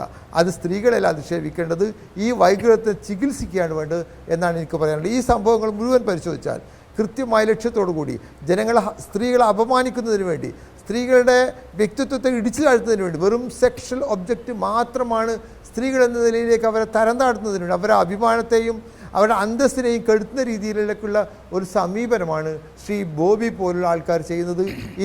ഈ ഇവിടെ നമ്മൾ ആദ്യം സംസാരിച്ചയാൾ, അദ്ദേഹത്തിൻ്റെ പേര്, ആ സംസാരിച്ചയാൾ പോലും ബോബി ചെമ്മണ്ണൂർ ഇല്ലാത്തൊരു കേസാണ് അയാൾ പറയുന്നത്. ബോബി ഇന്ന് മാപ്പ് പറഞ്ഞിരിക്കുകയാണ്, എൻ്റെ ഭാഗത്ത് വീഴ്ച സംഭവിച്ചിരിക്കുന്നു, ഇത് ഞാൻ ആവർത്തിക്കില്ല, ഞാൻ സംസാരിക്കാൻ തയ്യാറല്ല എന്ന് പറയുമ്പോൾ അതേ വാദം വീണ്ടും ഉന്നയിക്കുന്നതിൻ്റെ അർത്ഥം ഈ മാനസിക നില, ഈ അശ്ലീല ഭാഷ, അശ്ലീലമായ ആംഗ്യങ്ങൾ പ്രയോഗിക്കുന്നത് നല്ലതാണെന്ന് വിചാരിക്കുന്നുണ്ടെങ്കിൽ നിങ്ങൾക്കും നാളെ ജയിലിൽ പോകേണ്ട അവസ്ഥ ഉണ്ടാകും എന്ന കാര്യത്തിൽ അത് തർക്കമില്ല. മനംമാറ്റം ഉണ്ടായോ അജിത് കുമാറെ?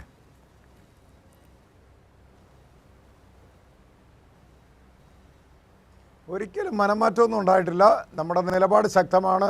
അത് പക്ഷേ നിങ്ങളുടെ ഈ ശക്തമായ നിലപാട് പോലെ നിങ്ങളുടെ സഭ്യമായ വേഷം എന്നൊരു വാക്ക് പറഞ്ഞു. അല്ലല്ല, സന്തോഷമുണ്ട്. ശ്രീ അജിത് കുമാർ, സഭ്യമായ വേഷം എന്ന് അദ്ദേഹം ഒരു വാക്ക് പറഞ്ഞു.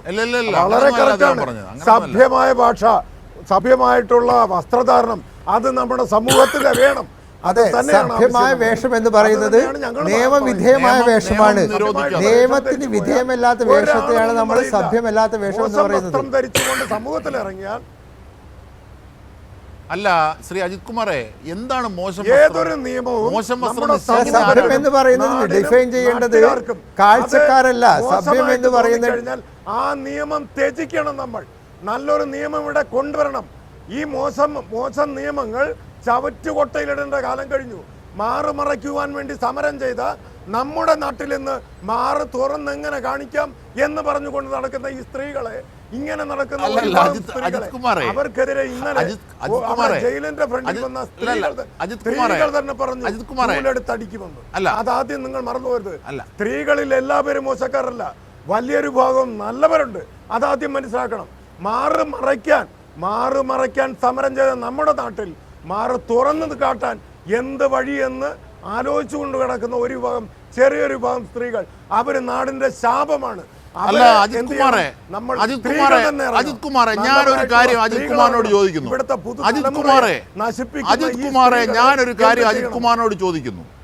അജിത് കുമാറിന്റെ വീട്ടിൽ നിന്ന് സ്വർണം മോഷണം പോകുന്നു. അത് താങ്കൾ സ്വർണം വാങ്ങിയിട്ടല്ലേ എന്നൊരാൾ ചോദിക്കുന്നതിലെ യുക്തിയാണ് താങ്കൾ ഇപ്പോൾ പറയുന്നത്. കാരണം ഒരു സ്ത്രീ അവളുടെ അവകാശമായ വസ്ത്രം ധരിക്കുമ്പോഴാണ് നിങ്ങൾക്ക് മറ്റുള്ളത് തോന്നുന്നത് അത്രേ. അങ്ങനെ തോന്നാൻ മാത്രം നിങ്ങൾ അങ്ങനെ ദുർബലമായാൽ നിയമം വിടില്ല. ഇവിടെ സൽമാൻ ഖാൻ അടക്കമുള്ള പുരുഷന്മാർ മസിൽ കാട്ടുന്നില്ലേ? സ്ത്രീകൾ എന്തെങ്കിലും ശല്യപ്പെടുത്തുന്നുണ്ടോ? എന്തെങ്കിലും ശല്യപ്പെടുത്തുന്നുണ്ടോ? അതെന്താ? പുരുഷനാകാം, സ്ത്രീക്ക് അവളുടെ ശരീരത്തിന്റെ സൗന്ദര്യം പ്രദർശിപ്പിച്ചു പോകുന്നത് അവളുടെ അവകാശമാണ്. അവളുടെ അവകാശമാണ്. അങ്ങനെ പറയരുത്, അങ്ങനെ പറയരുത്. ഇതാ ഈ നമുക്ക് സൽമാൻ ഖാനെ വിടാം. അതെന്താ വിടുന്നേ? അല്ല, ഒരു വ്യക്തിയല്ല ഞാൻ പറഞ്ഞോട്ടെ. പുരുഷന് മസിലൊക്കെ കാണിക്കാം. സൽമാൻ ഖാനെ വിടുക. ഇവിടെ കേരളത്തില് നമ്മുടെ സൂപ്പർ സ്റ്റാറായ മോഹൻലാലിനെ ഞാൻ പറഞ്ഞോട്ടെ, ഇവിടെ മസിൽ കാണിക്കാത്ത നമ്മുടെ സൂപ്പർ സ്റ്റാറായ മോഹൻലാലിനെ ഒരു പെൺകുട്ടി ഈയിടയ്ക്ക് വന്ന് ഒരു വേദിയിൽ വന്ന് കെട്ടിപ്പിടിച്ച് അദ്ദേഹം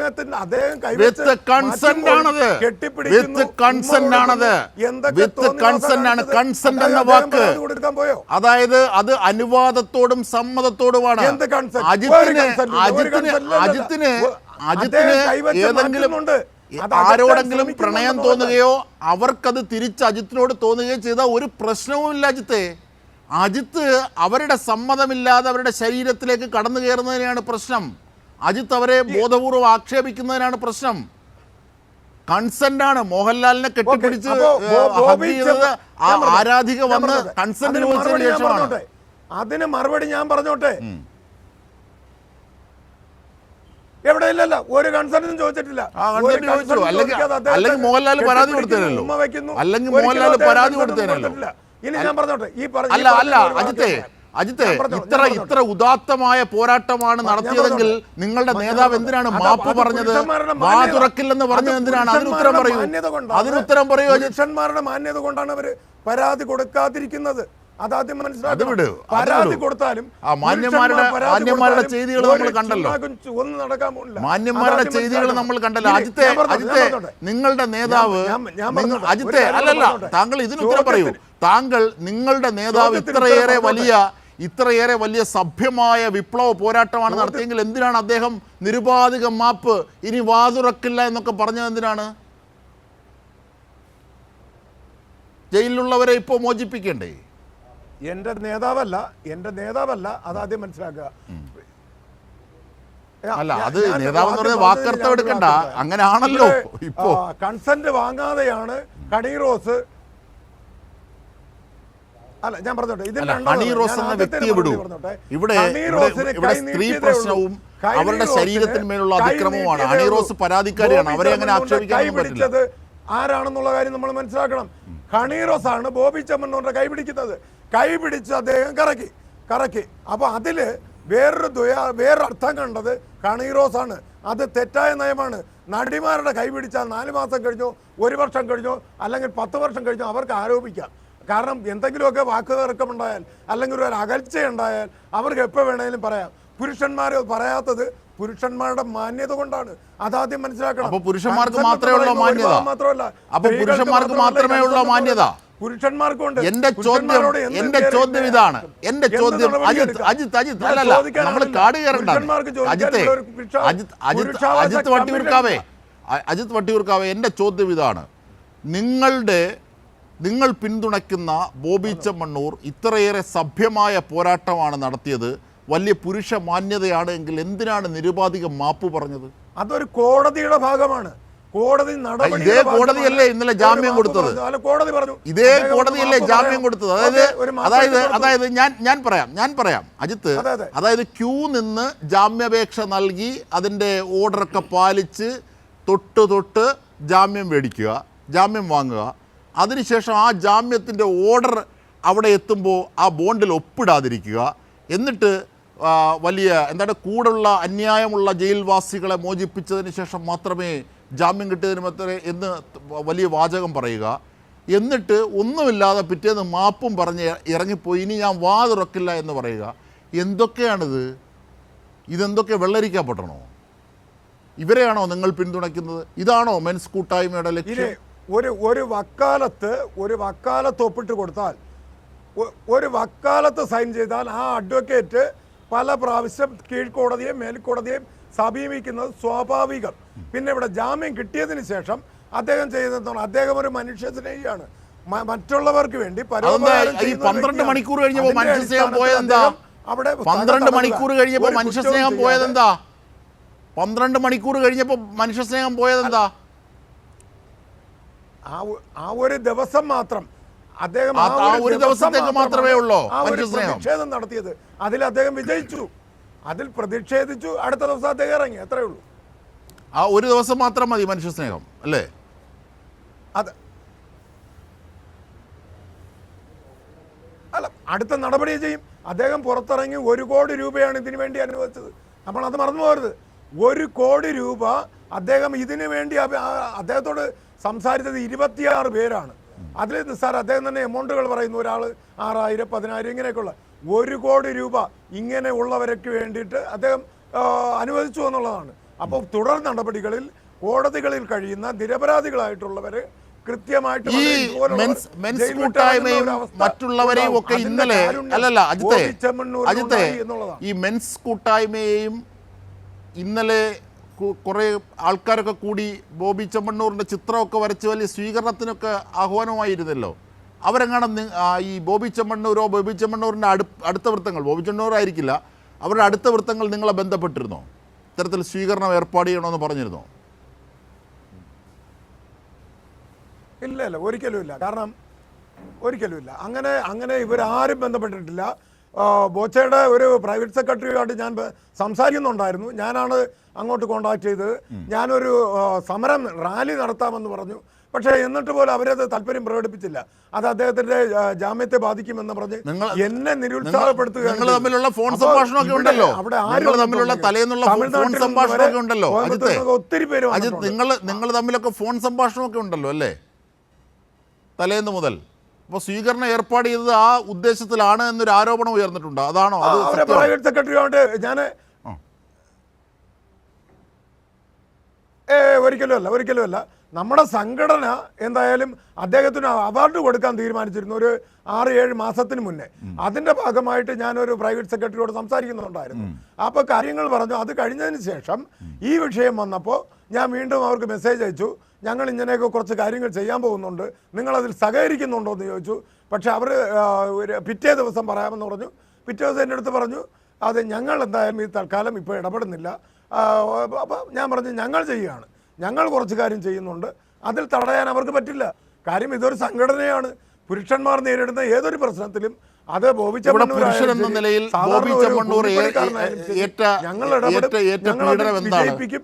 ഇവിടെ പുരുഷൻ എന്ന നിലയിൽ ബോബി ചെമ്മണ്ണൂർ ഏറ്റ പീഡനം എന്താണ്?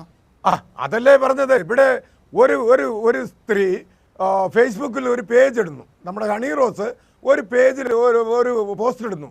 ഈ പോസ്റ്റ് ഇട്ടതിൻ്റെ അടിസ്ഥാനത്തിൽ ഒരു സ്പെഷ്യൽ സ്ക്വാഡ് രൂപീകരിച്ച് അദ്ദേഹത്തിന് ജാമ്യം പോലും കൊടുക്കാതെ നേരെ അവിടെ വയനാട് പോയി അദ്ദേഹത്തിന്റെ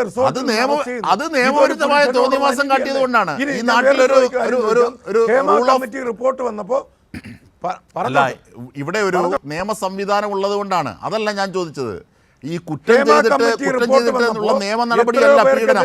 പുരുഷൻ എന്ന നിലയിൽ ബോബി ചെമ്മണ്ണൂർ ഏറ്റ പീഡനം എന്താണ്? മെൻസ് അസോസിയേഷൻ നേതാവേ, ബോബി ചെമ്മണ്ണൂർ നേരിട്ടത് അദ്ദേഹത്തിന് മുൻകൂർ ജാമ്യം എടുക്കാനുള്ള സമയം പോലും കൊടുത്തില്ല. അതാണ് ഞാൻ പറഞ്ഞത്.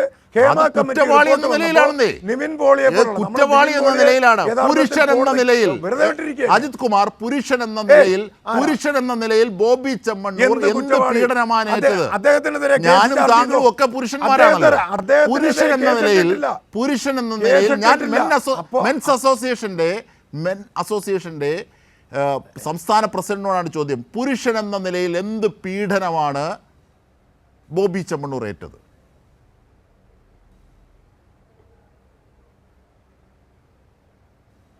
അദ്ദേഹം ആരെങ്കിലും ബലാത്സംഗം ചെയ്തോ? അത് അദ്ദേഹം ആരെങ്കിലും, അത് മാത്രമല്ലല്ലോ കുറ്റങ്ങൾ. അത് കുറ്റം ചെയ്ത അതിന്റെ വകുപ്പ് ചുമത്തി അത് അകപ്പെടും. അത് ബോബി ചെമ്മണ്ണൂരല്ല, അജിത് കുമാറല്ല, ആരായാലും നന്മ ചെയ്യുന്ന ഒരാളല്ലേ. നന്മ ചെയ്യുന്നത് അതിക്രമം കാണിക്കാനുള്ള അനുമതിയാണോ? നന്മ ചെയ്യുന്നത് അതിക്രമം കാണിക്കാനുള്ള അനുമതിയാണോ? നന്മ ചെയ്യുന്നത് അതിക്രമം കാണിക്കാനുള്ള അനുമതിയാണോ? ഹേമ കമ്മിറ്റി റിപ്പോർട്ടിൽ ഞാൻ പറഞ്ഞോട്ടെ, ഹേമ കമ്മിറ്റി റിപ്പോർട്ടിൽ വന്ന ബലാത്സംഗം ചെയ്തു എന്ന് സ്ത്രീകൾ വന്ന് പറഞ്ഞ കേസിൽ ഇവിടെ എന്ത് നടപടിയെടുത്തു?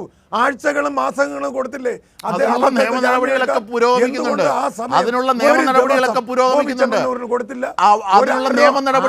പുരോഗമിക്കുന്നുണ്ട്. അത് തെറ്റാണ്, അത് തെറ്റാണ്, താങ്കളുടെ വാദം തെറ്റാണ്. അതിന്റെ നിയമ നടപടികളൊക്കെ സാധ്യതകൾ ഇല്ലാത്തത് പോലും സാധ്യതകൾ തുറന്ന് അപ്പൊ അജിത് കുമാറിന്റെ കള്ളി വെളിച്ചത്തായി. അജിത് കുമാർ അപ്പോൾ പുരുഷന് വേണ്ടിയല്ല വാദിക്കുന്നത്, ബോബി ചെമ്മണ്ണൂർ എന്ന വ്യക്തിക്ക് വേണ്ടി മാത്രമാണ് അതിന്റെ ഉദ്ദേശം, അല്ലേ അജിത് കുമാർ? ഏതൊരു ഇര ഒരു പുരുഷൻ ഇരയായാൽ അയാൾക്ക് വേണ്ടിയാ. എന്തുകൊണ്ടാണ് അങ്ങനെയാണെങ്കിൽ ഹേമ കമ്മിറ്റി പ്രകാരം ഉള്ള പുരുഷന്മാരെന്താ ഇരയായിട്ട് നിങ്ങൾ കാണാത്തത്? എന്തുകൊണ്ടാണ് ഹേമ കമ്മിറ്റി വഴിയുള്ള പുരുഷന്മാർ ഇരയായി നിങ്ങൾ കാണാത്തത്? എന്താണ് മെൻസ് അസോസിയേഷൻ? ആര് പറഞ്ഞു കണ്ടില്ലെന്ന്? ആര് പറഞ്ഞു? പിന്നെ താങ്കൾ പറഞ്ഞു എന്തുകൊണ്ട് അവരെ അറസ്റ്റ് ചെയ്തില്ലെന്ന് ചോദിച്ചു. എന്തുകൊണ്ട് അവരെ അറസ്റ്റ് ചെയ്തില്ലെന്ന് ചോദിച്ചു. എന്തുകൊണ്ട് അവരെ അറസ്റ്റ് ചെയ്തില്ല എന്ന് ചോദിച്ചു താങ്കൾ. അത് ചോദിക്കുമല്ലോ. കാര്യം ബോബി ചെമ്മണ്ണൂരിനെതിരെ അങ്ങനെ ഒരു ആരോപണം എനിക്ക് ഈ സ്വീകരണവും താല്പര്യവും ഒക്കെ ബോബി ചെമ്മണ്ണൂരിനോട് മാത്രം എന്തുണ്ടായി? മാപ്പ് പറഞ്ഞതിന് ശേഷവും അദ്ദേഹത്തിനില്ലാത്ത, രാജാവിനില്ലാത്ത രാജഭക്തി എന്ന് പറയുന്നത് അദ്ദേഹത്തിനില്ലാത്ത അദ്ദേഹത്തോടുള്ള സ്നേഹം നിങ്ങൾ കാട്ടുന്നു. അതിന്റെ ഗുട്ടൻസ് എന്താണെന്ന് ഞാനത് തിരഞ്ഞതാണ്. അതിന്റെ ഗുട്ടൻസ് ഏകദേശം ഒരുപക്ഷെ കേൾക്കുന്നവർക്ക് മനസ്സിലായിരിക്കും. എന്തായിരുന്നാലും അജിത് കുമാർ അവിടെ നിൽക്കൂ. ആര്യ എന്താണ്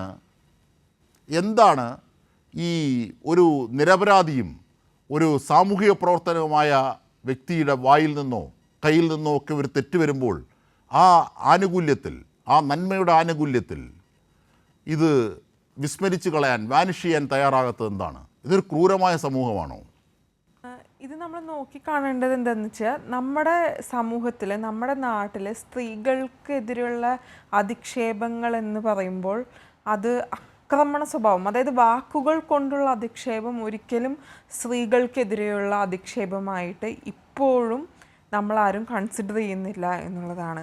അധിക്ഷേപം എന്ന് പറയുമ്പോൾ അത് വാക്കുകൾ കൊണ്ടുള്ളതാവാം, നോട്ടം കൊണ്ടുള്ളതാവാം, പ്രവൃത്തി കൊണ്ടുള്ളതാവാം. ഇതിനൊക്കെ ഉപരി ആ വ്യക്തിക്ക് അൺകംഫർട്ടബിളായി തോന്നുന്ന എന്തും അധിക്ഷേപത്തിൻ്റെ അല്ലെങ്കിൽ ഒരു മോശം അവസ്ഥയുടെ ഒരു ഇതിൽ നമുക്ക് ഉൾപ്പെടുത്താവുന്ന ഒന്ന് തന്നെയാണ്. പിന്നെ സമൂഹത്തിൽ നല്ല പ്രവൃത്തി എന്ന് ചെയ്യുമ്പോഴും നമ്മൾ പണ്ട് പറഞ്ഞുകൊണ്ട് ഇരുന്ന ഒരു ജാതി വ്യവസ്ഥ പോലെയാണ്. ഇപ്പോൾ ഈ ബോബി ചെമ്മണ്ണൂരിൻ്റെ കണ്ട നമുക്കറിയാം, ഫിജി കാർട്ട് പോലുള്ള പല കാര്യങ്ങൾ അദ്ദേഹം ചെയ്യുന്നുണ്ട്. അപ്പോൾ ഏത് വഴിയാണ് പൈസ പല കാര്യങ്ങൾക്കും എത്തുന്നത് എന്നുള്ളതിൽ പല കൺഫ്യൂഷൻസ് ഉണ്ടെങ്കിൽ പോലും പല ആൾക്കാർക്ക് അതുവഴി പൈസ ലഭിക്കുന്നുണ്ട്. നമ്മൾ പണ്ട് ജാതി വ്യവസ്ഥ പറയുന്നത് പോലെ ഒരു കീഴാളൻ ജന്മി സ്വഭാവം ഉള്ള ഒരു റിലേഷനാണ് അപ്പോൾ പൊതുവിൽ നിലനിൽക്കുന്നത്. അദ്ദേഹം ഞങ്ങൾക്ക് അങ്ങനെ ചെയ്യുന്നു, അപ്പോൾ ഞങ്ങൾ കടപ്പെട്ടവരായിരിക്കണം, ഞങ്ങൾ അടിമപ്പെട്ടവരായിരിക്കണം എന്ന് പറയുന്ന ഒരു സംഗതിയാണ്. അദ്ദേഹം അത് ചെയ്തു തരുന്നല്ലോ, അതൊരു അവതാര്യമാണല്ലോ എന്നുള്ളൊരു സംഗതിയാണ് ചെയ്യുന്നത്. എന്താണ് ശരിക്കും ഈ വ്യക്തി ചെയ്യുന്നത്? ഈ വ്യക്തി ചെയ്യുന്നതിലെല്ലാം ഈ വ്യക്തി അതിൻ്റേതായിട്ടുള്ള ഒരു ന്യൂസ് വാല്യൂ ഉണ്ടാക്കുന്നുണ്ട്. ന്യൂസ് വാല്യൂ സ്വന്തമായി ക്രിയേറ്റ് ചെയ്യാണ്. ഞാനിത് ചെയ്യുന്നുണ്ട്, ഞാനാണിത് ചെയ്തു കൊടുക്കുന്നത്. എന്നാൽ ആ ചെയ്തു കൊടുക്കാൻ പോകുന്ന സ്ഥലങ്ങളിൽ മൊത്തം ഇദ്ദേഹം ദ്വയാർത്ഥ പ്രയോഗങ്ങളും നടത്തുന്നുണ്ട് എന്നുള്ളതാണ്. അതുകൊണ്ട് സമൂഹത്തിൽ ഞാൻ പൈസ ഉണ്ടാക്കുന്നുണ്ട്, ഞാൻ സമൂഹത്തിൽ ഈ പൈസ ചെലവഴിക്കുന്നു, അതുകൊണ്ട് എനിക്ക് ആരെയും എന്തും പറയാം എന്നുള്ള ഒരു റൈറ്റ് നമ്മുടെ നാട്ടിലെ നിയമവ്യവസ്ഥ ആർക്കും കൊടുക്കുന്നില്ല. നിങ്ങൾക്ക് ചെയ്യാൻ പറ്റുന്നതാണെങ്കിൽ നിങ്ങൾക്ക് സമൂഹത്തിൽ ചെയ്യാം. അത് നിങ്ങളുടെ സിറ്റിസൺ എന്നുള്ള രീതിയിൽ, പൗരൻ എന്നുള്ള രീതിയിൽ നിങ്ങളുടെ ഡ്യൂട്ടി കൂടിയാണ് എന്നതിലുപരി നിങ്ങളത് ചെയ്യുന്നത് കൊണ്ട് നിങ്ങൾക്ക് ആരെയും എന്തും പറയാമെന്നോ, അഥവാ അധിക്ഷേപം എന്ന് പറഞ്ഞു കഴിഞ്ഞാൽ ആക്രമണ സ്വഭാവമുള്ള ഒന്നാണെന്നുള്ളതോ, അല്ലെങ്കിൽ വായന്നു വരുന്ന സംസാരം അധിക്ഷേപത്തിൽ കൂട്ടില്ല എന്ന് പറയുന്നതോ മണ്ടത്തരമാണ്. അതോ ഇനി മണ്ടത്തരം ആണെന്ന് അറിയാതെ അല്ലെങ്കിൽ തെറ്റാണെന്ന് അറിഞ്ഞുകൊണ്ട് അത് മനസ്സിലാക്കാതെ വീണ്ടും വീണ്ടും എന്തോ ധൈര്യത്തിൽ അദ്ദേഹം ഇത്രനാൾ പറഞ്ഞുകൊണ്ടിരുന്നു. തീർച്ചയായും ഞാൻ തിരിച്ചെത്താര്യ Shri C Shukkur, advocate C Shukkur വക്കീലെ, അതായത് ഈ കോടതി, ഈ സിനിമകളിലൊക്കെ കാണുന്ന കോടതിയുടെ വെർഡിക്റ്റുകളുണ്ട്, ഇതിങ്ങനെ വായിക്കും. സമൂഹത്തിൽ താങ്കളുടെ നിലയും വിലയും ഒക്കെ മാനിച്ചുകൊണ്ട് ഈ കുറ്റം ശിക്ഷ നൽകുന്നു അല്ലെങ്കിൽ ഇളവ് നൽകുന്നു എന്നൊക്കെ. യഥാർത്ഥത്തിൽ അങ്ങനെ ഒരു പ്രയോഗം കോടതിയിലുണ്ടോ? ഒന്ന്. രണ്ട്, ഈ നന്മയും പൊതുപ്രവർത്തനവും ഒക്കെ ചെയ്യുന്നു എന്നതിൻ്റെ പേരിൽ ഒരു തെറ്റും ഒരു അധിക്ഷേപവും നടത്തുന്നതിന് ആനുകൂല്യം തേടിയിട്ട് ഇത്ര അന്തസ്സോടുകൂടി പൊതുസമൂഹത്തോട് ഇങ്ങനെയൊക്കെ പറയുന്നത് ശരിയാണോ?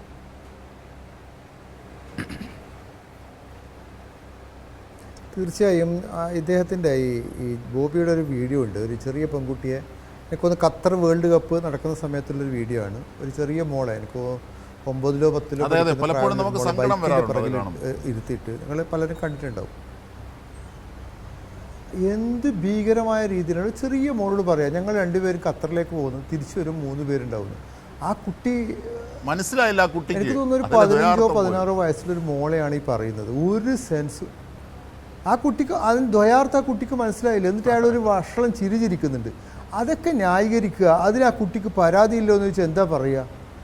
ആരെങ്കിലും ചോദ്യം ചെയ്യണ്ടേ? നമ്മളെ വീട്ടിലൊരു കുട്ടി മോളോട് ഒരാൾക്ക് അങ്ങനെ സംസാരിക്കാൻ കഴിയുമോ? പണം കയ്യിലുണ്ട്, ചാരിറ്റി പ്രവർത്തനം നടത്തുന്നുണ്ട്. അബ്ദുറഹ്മാൻ എന്ന് പറയുന്ന ആളുടെ ജയിലിലുള്ളതുകൊണ്ട് അയാളെ മോചിപ്പിക്കാൻ 42 കോടി രൂപ പിരിക്കാൻ മുൻകൈ എടുത്തിട്ടുണ്ട്. അതൊക്കെ ക്രൈം ചെയ്യാനുള്ള ഒരു മാനദണ്ഡമാണോ? നിങ്ങൾ സ്ത്രീകളോട് കുട്ടികളോട് പെരുമാറുമ്പോൾ അദ്ദേഹം പറയുന്നത്, അദ്ദേഹത്തിൻ്റെ ബെയിൽ അപ്ലിക്കേഷൻ പ്രകാരം അദ്ദേഹത്തിൻ്റെ വയസ്സ് 60 60 വയസ്സിൽ ഒരാളെന്ന് പറയുന്നത് വളരെ മുതിർന്ന ഒരു പൗരനാണ്. നമ്മൾ സീനിയർ സിറ്റിസണായ ഒരാളാണ്. സമൂഹത്തിൽ വലിയ മാതൃകയാകേണ്ട ആളാണ്. അയാൾ വളരെ, അത് കോടതിയിൽ അദ്ദേഹം പറഞ്ഞത് ഞാൻ സെലിബ്രിറ്റി ആണെന്ന് അദ്ദേഹത്തിൻ്റെ ഒരു പ്രയോഗം. ഓക്കെ, സെലിബ്രിറ്റി വലിയ ഇൻഫ്ലുവൻസുള്ള ആളാണ്. നമ്മൾ മമ്മൂട്ടി സാറ് ഒരു ഇൻ്റർവ്യൂവിൽ പറയുന്നൊരു കാര്യമുണ്ട്, ഞാൻ ചെയിൻ സ്മോക്കറായിരുന്നു. ചെയിൻ സ്മോക്ക് ചെയ്ത് ഞാൻ ആ പുകവലി നിർത്താൻ കാരണം എന്നെ കണ്ടിട്ട് ആരെങ്കിലും ഒരാൾ പുകവലിക്കുന്നത് അപകടമാകുമെന്ന് എനിക്ക് ബോധ്യപ്പെട്ടോടെ എന്നെ അനുകരിക്കാൻ ഒരുപാട് ആൾക്കാരുണ്ടാവും. ഈ ബോബി എന്ന് പറയുന്ന ഇയാൾ പറഞ്ഞ് ഞാൻ വലിയ ഇൻഫ്ലുവൻസറാണ്, എനിക്ക് സെലിബ്രിറ്റി സ്റ്റാറ്റസ് ഉണ്ട്, ആൾക്കാർ എന്നെ ഉദ്ഘാടനത്തിന് വിളിക്കും. ഓക്കെ, അതൊക്കെ ശരിയാണ്. അങ്ങനെയുള്ള ആൾ ജീവിതത്തിൽ വലിയ സൂക്ഷ്മതയും ഉത്തരവാദിത്വമുണ്ട്. ഒരാൾ സെലിബ്രിറ്റി ആകുന്ന സമയത്ത് അയാൾക്ക് ഉത്തരവാദിത്വം കൂടുകയാണ്. അപ്പം ഞാൻ സെലിബ്രിറ്റി ആണെന്ന് ആരെങ്കിലും പറയുന്നുണ്ടെങ്കിൽ അതിൻ്റെ അർത്ഥം എനിക്ക് റെസ്പോൺസിബിലിറ്റി കൂടുകയാണ്. എൻ്റെ പ്രവർത്തനം ബാക്കിയുള്ളവർ, ഞാൻ പൊതുരംഗത്ത് ഇപ്പോൾ സ്വകാര്യമായി അദ്ദേഹം എന്ത് ചെയ്ത് നമ്മളെ സംബന്ധിച്ച് വിഷയമല്ല. അദ്ദേഹം അടച്ചിട്ട മുറിയിൽ ആരോട് എങ്ങനെ പെരുമാറുന്നു, മറുപക്ഷത്തിലെ ആൾക്ക് പരാതി ഇല്ലാത്ത കാലത്തോളം നമുക്ക് ആർക്കും പരാതിയില്ല. പരാതി വരുമ്പോൾ മാത്രമേ സ്റ്റേറ്റിൽ ഇടപെടാൻ വഴിയുള്ളൂ. പക്ഷേ നേരെ മറിച്ച് പൊതുരംഗത്ത് ചെറിയ പെൺകുട്ടിയെ ബൈക്കിൻ്റെ പിറകിലിരുത്തി പോകുന്ന സമയത്ത് ആ കുട്ടിക്ക് മനസ്സിലാക്കാൻ പോലും അർത്ഥം മനസ്സിലാക്കാൻ പോലും പാകമാകാത്ത ഭാഷയിൽ ആ കുട്ടിയോട് സംസാരിക്കുക, അത് വീഡിയോ റെക്കോർഡ് ചെയ്ത്, അത് നമ്മൾ പീഡിയോഫീലിക്കുകൾ, ഈ ചെറിയ കുട്ടികളോട് ലൈംഗിക അധിനിവേശത്തോടുന്ന പീഡിയോഫീലിയ പോലുള്ള രോഗമുള്ളവർക്ക് ആനന്ദം കിട്ടാൻ വേണ്ടി ഇയാൾ ചെയ്യുന്നതാണ് നമ്മൾ സംശയിക്കേണ്ടിയിരിക്കുന്നത്. ഇത് ഗുരുതരമായ, ആ കേസ് അതിലൊക്കെ സൊമോട്ടോ പോലീസിന് കേസെടുക്കാൻ തോന്നുന്നു എനിക്ക് തോന്നുന്നുണ്ട്. അത്ര വൃത്തിയുടെ രീതിയിൽ ആ കുട്ടിയോടൊക്കെ സമീപനം എടുക്കുന്നത്. നമ്മളൊരു കാര്യം അദ്ദേഹം ചാരിറ്റി ചെയ്തോട്ടെ, നല്ല മനസ്സാണ്. സ്വന്തം അധ്വാനിച്ചുണ്ടാക്കുന്ന പണം മറ്റുള്ളവരായി ഷെയർ ചെയ്യുക എന്നുള്ളത് വലിയ കാര്യം. ഇപ്പം മമ്മൂട്ടി സാറ് ചാരിറ്റി ചെയ്യുന്നില്ലേ, മോഹൻലാൽ ചാരിറ്റി ചെയ്യുന്നില്ലേ, ഈ കേരളത്തിലെ ഒട്ടുമിക്ക വലിയ സെലിബ്രിറ്റീസുകൾ എത്രയൊക്കെ ചാരിറ്റി ചെയ്യുന്നുണ്ട്. അവർക്കൊക്കെ ഈ സ്വഭാവത്തിലാണോ മനുഷ്യരോട് പെരുമാറുന്നത്? ഇപ്പോൾ MA യൂസഫ് അലി നമ്മൾ ചാരിറ്റി ചെയ്യുന്ന ആളല്ലേ, രവി പിള്ള ചാരിറ്റി ചെയ്യുന്ന ആളല്ലേ, നമ്മുടെ എത്ര മനുഷ്യന്മാർ വലിയ സാമ്പത്തിക ശേഷി ടാറ്റ ചെയ്ത് എത്ര പേര് ചാരിറ്റി ചെയ്തിട്ടുണ്ട്. ഈവൻ റിലയൻസ് പോലും ചാരിറ്റി പ്രവർത്തനം നടത്തുന്നില്ലേ, അദാനി ചാരിറ്റി പ്രവർത്തനം നടത്തുന്നില്ലേ. അവരുടെ കുറ്റകൃത്യങ്ങൾ നമ്മൾ അതിനെ വേറെ കാണുന്നു. പക്ഷെ അവരാരും തന്നെ ഇങ്ങനെ മമ്മൂട്ടിയോ മോഹൻലാലോ അതുപോലെ വലിയ ഉന്നത ശീർഷരായ കലാകാരന്മാരും തന്നെ സെലിബ്രിറ്റിയാണ് സ്വയം പ്രഖ്യാപിക്കാറില്ല. അങ്ങനെ പ്രഖ്യാപിച്ചാൽ തന്നെ അവർ ചെയ്ത ചാരിറ്റിയെക്കുറിച്ച് അവർ എടുത്തു പറയാറില്ല.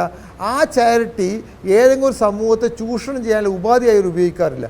ഇന്നലെ സ്ത്രീകളൊക്കെ ജയിലിൻ്റെ മുമ്പിൽ നിന്നിട്ട് പാട്ടുപാടിയാണ് ഇയാൾ സ്വീകരിക്കാൻ വേണ്ടിയിട്ട്. അവർ ചെയ്യുന്ന എന്താണെന്ന് പോലും അവരറിയുന്നില്ല. അവരെ കൂട്ടത്തിലുള്ള നമ്മൾ സ്ത്രീകളോട് എങ്ങനെയാണ് പെരുമാറേണ്ടത്, സ്ത്രീകളോട് എത്രമാത്രം മാന്യമായി പെരുമാറണം. നിങ്ങൾ സ്വകാര്യ ഇടത്ത് മറ്റൊരാളുടെ കൺസെൻറ്റോടുകൂടി നിങ്ങൾ എന്ത് പ്രവർത്തിച്ചാലും അത് സമൂഹത്തെ ബാധിക്കുന്ന പ്രശ്നമേ അല്ല. നേരെ മറിച്ച് ഒരാളുടെ കൺസെൻറ്റ് ഇല്ലാതെ ഒരാളെ നോക്കുക, അവരുടെ ഇഷ്ടമില്ലാത്ത രീതിയിൽ സംസാരിക്കുക, അവരുടെ ശരീരം തൊടുക, അതൊക്കെ ഇന്ത്യയിലെ ശിക്ഷാ നിയമങ്ങളനുസരിച്ച് കുറ്റകൃത്യമാണ്. സമൂഹം ഗൗരവത്തിൽ കാണുന്ന വിഷയമാണ്. നിയമവാഴ്ചയുള്ള സംസ്ഥാനത്ത് ഒരിക്കലും അംഗീകരിച്ചു കൊടുക്കാൻ കഴിയില്ല. അജിത് കുമാർ പുരുഷ സമൂഹത്തിൻ്റെ പ്രതിയായ ആൾ പറഞ്ഞല്ലോ, എന്താണ് ബോബിയെ അറസ്റ്റ് ചെയ്യാനുള്ള കാരണം? കൃത്യമായി ഞാൻ എൻ്റെ ആദ്യത്തെ അവസരത്തിൽ ഞാൻ പറഞ്ഞു, അർണേഷ് കുമാർ കേസിൽ സുപ്രീം കോടതി പറയുന്നുണ്ട് 7 വർഷം താഴെയിലെ കുറ്റകൃത്യം അറസ്റ്റ് ചെയ്യേണ്ടത്. പക്ഷേ അന്വേഷണ ഉദ്യോഗസ്ഥന് ഈ ഒരു പെർട്ടിക്കുലർ പ്രതിയെ അറസ്റ്റ് ചെയ്യാൻ കാരണമുണ്ടെങ്കിൽ ആ കാരണം എന്ന് പറയുന്നത് വളരെ പ്രധാനപ്പെട്ടതാണ്. അത് ബോധ്യപ്പെട്ടത് കൊണ്ടാണ് അയാളെ അറസ്റ്റ് ചെയ്യുന്ന ഘട്ടത്തിൽ റിമാൻഡ് റിപ്പോർട്ടോട് കൂടി ആ റിപ്പോർട്ട് കൂടി ഹാജരാക്കിയിട്ടാണ് മജിസ്ട്രേറ്റ് അയാളെ 14 ദിവസത്തേക്ക് റിമാൻഡ് ചെയ്തത്. ജുഡീഷ്യൽ ഓഫീസർ നമ്മൾ പറയുന്ന പോലെ കേൾക്കുന്നയാളല്ല. ജുഡീഷ്യൽ മൈൻഡ് എന്ന് പറയുന്നത് ജുഡീഷ്യൽ ഓഫീസർ ഒരു കാര്യം ഇവാലുവേറ്റ് ചെയ്തിട്ട് അതിൻ്റെ 2 ഭാഗം കൃത്യമായി തൂക്കിയിട്ട് വിക്റ്റിമായ ആളുടെ കാര്യം പരിശോധിക്കണം, പ്രതിയായ ആളെ പരിശോധിക്കണം. വിക്റ്റിമായും പ്രതിയാളും അവരുടെ 2 പേരുടെയും താല്പര്യങ്ങൾ ബാലൻസ് ചെയ്തിട്ട് അയാൾ ജയിലിൽ പോകലാണ് സമൂഹത്തിന് ഗുണം. ആ വിക്റ്റിമിനോട് ചെയ്യുന്ന നീതി ആ പ്രതിയോട് ചെയ്യുന്ന നീതിയും അയാൾ റിമാൻഡ് ചെയ്യലാണെന്ന് ബോധ്യപ്പെട്ടതിൻ്റെ അടിസ്ഥാനത്തിലാണ് മജിസ്ട്രേറ്റ് ഒരു ജുഡീഷ്യൽ ഓഫീസർ എന്ന നിലയിൽ ആ വിധിന്യായം പുറപ്പെടുവിക്കുന്നത്. അത് നിസ്സാരമായ സംഗതിയല്ല. നിങ്ങളിപ്പം ആ കുറ്റകൃത്യം ഗൗരവമില്ലാത്തതല്ലേ? അപ്പോൾ ഇന്നലെ ടെലിവിഷൻ സ്ത്രീ ഒരു പെൺകുട്ടി ചോദിക്കുകയാണ്, മഫ്തയൊക്കെ ഇട്ടൊരു ലേഡി ചോദിക്കുകയാണ്, അത് മാപ്പ് പറഞ്ഞാൽ തീരുന്ന പ്രശ്നമല്ല. അങ്ങനെയാണോ? മാപ്പ് പറഞ്ഞാൽ തീരുന്ന പ്രശ്നമാണോ? ആരാണ് മാപ്പ് പറയണോ തീർക്കണോ എന്ന് തീരുമാനിക്കുന്നത്? ഒരാളുടെ ശരീരത്തിൽ തൊട്ട് കഴിഞ്ഞാൽ ആ തൊട്ടയാൾ അനുഭവിക്കുന്ന മാനസികമായ പിരിമുറുക്കം ഊഹിക്കാൻ കഴിയാത്തതാണ്. നിങ്ങൾക്ക് ഇഷ്ടപ്പെടാത്ത ഒരാൾ, നിങ്ങൾ ആഗ്രഹിക്കാത്ത ഒരാൾ നിങ്ങളുടെ ശരീരത്തിൻ്റെ ഒരു ചെറിയ നിങ്ങളുടെ ശരീരം സ്പർശിച്ചാൽ അത് ഉണ്ടാക്കുന്ന പ്രശ്നങ്ങൾ വളരെ വലുതാണ്. നമുക്ക് പറഞ്ഞാൽ മനസ്സിലാക്കാൻ കഴിയില്ല. അങ്ങനെ ഒരാൾ ഇഷ്ടമില്ലാത്ത ഒരാൾ നോക്കിയാൽ, നമ്മൾ ബസ്സിലൊക്കെ യാത്ര ചെയ്തവരല്ലേ, ട്രെയിനിൽ യാത്ര ചെയ്യുന്നവരെ, നമ്മൾ എതിർവശത്തിരിക്കുന്ന ഒരു പെൺകുട്ടിയെ, ഒരു സ്ത്രീയെ, അല്ലെങ്കിൽ പ്രായമുള്ളൊരു സ്ത്രീയെ അവരുടെ ഇഷ്ടമില്ലാതെ അവർ ശരീരത്തിലേക്ക് നോക്കിയാൽ അവർ എത്രമാത്രം ഇറിറ്റേറ്റഡ് ആവുമെന്ന് എല്ലാവരും അനുഭവിക്കുന്ന കാര്യമല്ലേ. അത് സ്ത്രീകൾക്ക് ഇഷ്ടമല്ല, പുരുഷന്മാർക്ക് ഇഷ്ടമല്ല. നമ്മളൊരാൾ കുറേ നേരം സ്റ്റെയർ തുറച്ചു നോക്കിയാൽ നമുക്ക് വെപ്രകൾ ഉണ്ടാവില്ലേ, നമുക്ക് അസ്വസ്ഥത ഉണ്ടാവില്ലേ. അപ്പോൾ സ്ത്രീകളെ ബഹുമാനിക്കാൻ വേണ്ടിയിട്ട്, സ്ത്രീകളെ അന്തസ്സ് ഉയർത്തിപ്പിടിക്കാൻ വേണ്ടി, സ്ത്രീകളെ അഭിമാനത്തോട് ജീവിക്കുന്ന ഒരു സാഹചര്യം നാട്ടിൽ ഉണ്ടാക്കാൻ വേണ്ടിയാണ് നിയമങ്ങൾ നിർമ്മിക്കുന്നത്. ആ നിയമത്തെ ഗൗരവത്തിൽ കണ്ട് നിയമവാഴ്ച നിലനിൽക്കുന്ന ഒരു സംസ്ഥാനത്ത്, നിയമവാഴ്ച ഉറപ്പു നൽകുന്നൊരു സംസ്ഥാനത്ത് നിയമവാഴ്ച പ്രധാനപ്പെട്ടതാണെന്ന് മുഖ്യമന്ത്രിയും ആഭ്യന്തര വകുപ്പിന് ചുമതലയുള്ള ശ്രീ പിണറായി ആവർത്തിച്ച് പറയുമ്പോൾ അത് ഗൗരവത്തിൽ കാണേണ്ടതാണ്. മറ്റു കുറ്റകൃത്യങ്ങളിൽ വ്യത്യസ്തമാകുന്നത് നമ്മൾ ഒരുപാട് ഇപ്പം PC ജോർജ് വളരെ ആഭാസകരമായ രീതിയിൽ മുസ്ലിം സമുദായത്തിനെതിരെ പ്രസംഗിച്ചു. ഇന്ന് ഒരു പ്രമുഖ സംഘടന, പ്രധാനപ്പെട്ട ഒരു യുവജന സംഘടന അയാൾക്കെതിരെ കേസെടുക്കണം, അറസ്റ്റ് ചെയ്യണമെന്ന് പറഞ്ഞു. 2 or 3 പ്രാവശ്യം PC ജോർജ് 2 പ്രാവശ്യം PC ജോർജിനെ 153A പ്രകാരം അറസ്റ്റ് ചെയ്യുകയും തൊട്ടടുത്ത ആ ദിവസം തന്നെ ജാമ്യം കൊടുക്കുന്ന, എറണാകുളത്തു നിന്നും തിരുവനന്തപുരത്തും ജാമ്യം കൊടുക്കുന്ന സാഹചര്യം ഉണ്ടായി. എന്നിട്ടും അയാൾ ആ കുറ്റകൃത്യം ആവർത്തിക്കുകയാണ്. ആ കുറ്റകൃത്യം ആവർത്തിച്ചത് ഗൗരവത്തിലെടുത്തുകൊണ്ടാണ് കേരളത്തിലെ ഏറ്റവും പ്രധാനപ്പെട്ട യുവജന സംഘടന അയാൾക്കെതിരെ കേസെടുക്കണമെന്ന്, അറസ്റ്റ് ചെയ്യണമെന്ന് ആവശ്യപ്പെടുന്നത്. അത് ഗൗരവത്തിലെടുക്കേണ്ട സംഗതിയാണ്. പക്ഷേ ആ കുറ്റകൃത്യത്തിൻ്റെ ഗൗരവത്തെ കാണുന്നതോടൊപ്പം തന്നെ അതുണ്ടാക്കുന്ന ഇമ്പാക്റ്റ് അല്ല, ഒരു സ്ത്രീക്ക് നേരെ ഒരാൾ തൊടുമ്പോൾ, ഒരാൾ നോക്കുമ്പോൾ ഉണ്ടാക്കുന്ന ഇമ്പാക്റ്റ്, അത് രണ്ടാണ്. കേരളത്തിലെ മുസ്ലിം സമൂഹത്തെ എല്ലാവർക്കും അറിയാം. അവർ PC ജോർജ് പറയുന്നത് പോലെ തീവ്രവാദികളല്ല, പാകിസ്ഥാനോട് താല്പര്യമുള്ളവരല്ല, കേരളീയ സമൂഹത്തിൽ ഇഴകി ചേർന്നൊരു സമുദായമാണ്. അത് PC ജോർജ് പറഞ്ഞതുകൊണ്ട് ആ സമുദായം മോശമാകില്ല. PC ജോർജിൻ്റെ കേരളത്തിലെ ചീഫ് വിപ്പാക്കിയതാരാണ്, PC ജോർജിൻ്റെ രാഷ്ട്രീയം എന്താണ് എല്ലാവർക്കും നമുക്കറിയാം. പക്ഷേ അതിനേക്കാൾ ഗൗരവമായി ഈ കുറ്റകൃത്യം കാണുന്നത്, ഈ കുറ്റകൃത്യം ഒരു വ്യക്തികൾക്ക് ഉണ്ടാക്കുന്ന ഇമ്പാക്റ്റ് വളരെ വലുതാണ്, അവരുടെ മാനസിക ആഘാതം വലുതാണ്, അവരുടെ ജീവിതം വഴിമുട്ടിക്കുന്നത് വളരെ പ്രധാനപ്പെട്ട സംഗതിയാണ്. അതുകൊണ്ടാണ് PC ജോർജിനെ അറസ്റ്റ് ചെയ്തതിന് മുമ്പ് അതിനേക്കാൾ പ്രധാനപ്പെട്ടതായി, അല്ലെങ്കിൽ അതോടൊപ്പം തന്നെ ഗൗരവമുള്ളൊരു സംഗതിയായി സ്റ്റേറ്റ് ഈ സ്ത്രീകൾക്ക് നേരെയുള്ള കുറ്റകൃത്യത്തെ കാണുന്നത്. അതുകൊണ്ട് നമ്മളിത് ഗൗരവത്തിൽ കാണേണ്ട വിഷയമാണ്. ബോബി മാപ്പ് പറഞ്ഞിട്ടും അദ്ദേഹത്തിൻ്റെ ശിങ്കിടികൾ അത് അംഗീകരിക്കുന്നില്ല എങ്കിൽ ബോബിക്ക് തന്നെയാണ് ദോഷം, അദ്ദേഹത്തിൻ്റെ ശിങ്കിടികൾക്കും ഈ അനുഭവം ഭാവിയിൽ ഉണ്ടാകാനാണ് സാധ്യത. തീർച്ചയായും. അജിത് കുമാർ വട്ടിയൂർക്കാവ്, നോക്കൂ, ഇവിടെ എങ്ങനെയാണ് സ്ത്രീകളോട് പെരുമാറേണ്ടത് എന്നതിൻ്റെ സഭ്യമായ മാനത്തെ പൊതുസമൂഹത്തിന് മുന്നിൽ വലിച്ചു കീറുകയാണ് ആര് ചെയ്തത്? ബോബി ചെമ്മണ്ണൂർ ചെയ്തത്. ആ ബോബി ചെമ്മണ്ണൂരിനുള്ള മറുപടിയാണ് നിയമപരമായി ലഭിച്ചത്. അതിൽ ബോബി ചെമ്മണ്ണൂരിന് മനസ്താപം ഉണ്ടാകുന്നു, തിരുത്തുന്നു. എന്നിട്ടും നിങ്ങൾ തിരുത്താതിരിക്കുന്നു. 1. 2, ചില യുവനടന്മാർ ഇത്തരത്തിൽ അനാവശ്യമായ പീഡനങ്ങൾ സ്ത്രീകളുടെ ഭാഗത്തുനിന്നുണ്ടാകുന്ന ഘട്ടത്തിൽ അതിനെതിരെ പരാതിയുമായി രംഗത്ത് വന്നു. ആ മാധ്യമങ്ങളോട് പരസ്യമായി പ്രതികരിക്കാൻ തയ്യാറായി. അവർക്ക് നിയമം നൽകുന്ന എല്ലാ ആനുകൂല്യങ്ങളും മെറിറ്റും അവർക്ക് ലഭിച്ചു. അന്നൊന്നും ഈ മെൻസ് അസോസിയേഷനെ കണ്ടിരുന്നില്ല. എന്താണ് ബോബി ചെമ്മണ്ണൂറിൻ്റെ വിഷയത്തിൽ മാത്രം? 2 ചോദ്യങ്ങൾ. ചുരുക്കി. ഇവിടെ അത് കണ്ടില്ല എന്ന് പറയുന്നത് തെറ്റാണ്. സിദ്ദിഖിൻ്റെ കേസിലും നിവിൻ പോളിയുടെ കേസിലും നമ്മുടെ മുകേഷിൻ്റെ കേസിലും എല്ലാ കേസിലും നമ്മൾ ഇടപെട്ടിട്ടുണ്ടായിരുന്നു. ഞങ്ങളുടേതായ അഭിപ്രായം വ്യക്തമായിട്ട് പറഞ്ഞിട്ടുണ്ടായിരുന്നു. ഇവിടെ സംഭവിച്ചതെന്ന് പറഞ്ഞാൽ അവർക്ക്, ഞാൻ ചോദിക്കട്ടെ, ഒരു സ്ത്രീ ഒരു പരാതി ഉന്നയിക്കുമ്പോൾ, അതും പീഡന കേസുകൾ പറയുമ്പോൾ, അവർക്ക് അമ്മയുണ്ട്, സഹോദരിയുണ്ട്, ഭാര്യയുണ്ട്, മക്കളുണ്ട്. ഇവരുടെ മാനസികാവസ്ഥ എന്താണെന്ന് ഇവിടെയുള്ള സ്ത്രീകൾ കുറച്ചൊന്ന് ആലോചിക്കണം. അന്ന് ഈ നടന്മാർക്കെതിരെ പരാതി കൊടുത്ത സ്ത്രീ ഇപ്പോൾ എവിടെയാണ്? അവർ ആ കേസ് തന്നെ പിൻവലിച്ചില്ലേ? എന്തുകൊണ്ടുണ്ടായി? നിവിൻ പോളിക്കെതിരെ കേസ്, ഈ ആരോപണം ഉന്നയിച്ച ആളിപ്പോൾ എവിടെ ഉണ്ടായി? ഇപ്പോൾ യഥാർത്ഥം പറഞ്ഞാൽ ഒരു പെണ്ണ് ഒരു വ്യാജ പരാതി കൊടുത്താൽ ആദ്യം അത് അന്നേ അന്വേഷിക്കണം. അതുമാത്രമല്ല, അന്വേഷിച്ചതിന് ശേഷം അത് വ്യാജമെന്ന് കണ്ടു കഴിഞ്ഞാൽ ഈ ആരോപ വിധേയനായിട്ടുള്ള വ്യക്തി എത്ര വർഷം ആ കേസിൽ ജയിലിൽ കിടക്കുമോ അതേ ഇത് പുള്ളിക്കാരിക്ക്, ഈ കേസ് കൊടുത്ത, ആരോപണം ഉന്നയിച്ച സ്ത്രീക്ക് കേസ് ചാർജ് ചെയ്ത് അതിനെ ജയിലിലിടണം. ഇട്ടാൽ മാത്രമേ ഇവിടെ നീതി നടപ്പിലാകത്തുള്ളൂ. കാരണം ഇവിടെ പെണ്ണിന് ഒരു നീതിയും പുരുഷന് ഒരു നീതിയും എന്നുള്ളതാണ് ഇപ്പോൾ നമ്മൾ കണ്ടുകൊണ്ടിരിക്കുന്നത്. പെണ്ണൊന്ന് ആരോപിച്ചാൽ മതി, അവന്റെ ജാതകം വരെ എടുത്ത് നിങ്ങൾ തന്നെ പറയുന്നു അർദ്ധരാത്രിയിൽ ഒരു പെണ്ണിന് ഒറ്റയ്ക്ക് പോകാനാകുമോ എന്ന് നിങ്ങൾ തന്നെ ചോദിക്കുന്നു. ഒന്ന്. രണ്ട്, ഈ വസ്ത്രം, നിയമം നിരോധിക്കാത്ത വസ്ത്രങ്ങൾ, അതിപ്പോൾ ഏതെങ്കിലും പൊതു മാളുകളിലടക്കം നിയമം നിരോധിക്കാത്ത വസ്ത്രങ്ങൾ അവളുടെ സ്വാതന്ത്ര്യത്തിനനുസരിച്ച് ധരിച്ചുകൊണ്ട് പോകാനുള്ള അവകാശം പോലും അവൾക്കില്ല എന്ന് പറയുന്നു. അങ്ങനെയാണ് ഈ സ്ത്രീ ശരീരം കണ്ടാൽ നിങ്ങൾക്ക് വിളറി പിടിക്കുമെന്ന് പറയുന്നു. ഇങ്ങനെയൊക്കെ ഉള്ളപ്പോൾ എങ്ങനെയാണ് താങ്കൾ പറയുന്ന ഈ വാദം ശരിയാകുന്നത്? അപ്പോഴല്ലേ അവർക്ക് കൂടുതൽ അനുകൂലമായി നിൽക്കേണ്ടതിൻ്റെ പ്രസക്തി. കാരണം അവർക്ക് രാത്രി നടക്കാനാകുന്നില്ല, അവർക്ക് ഇഷ്ടപ്പെട്ട വസ്ത്രം ധരിക്കാനാകുന്നില്ല.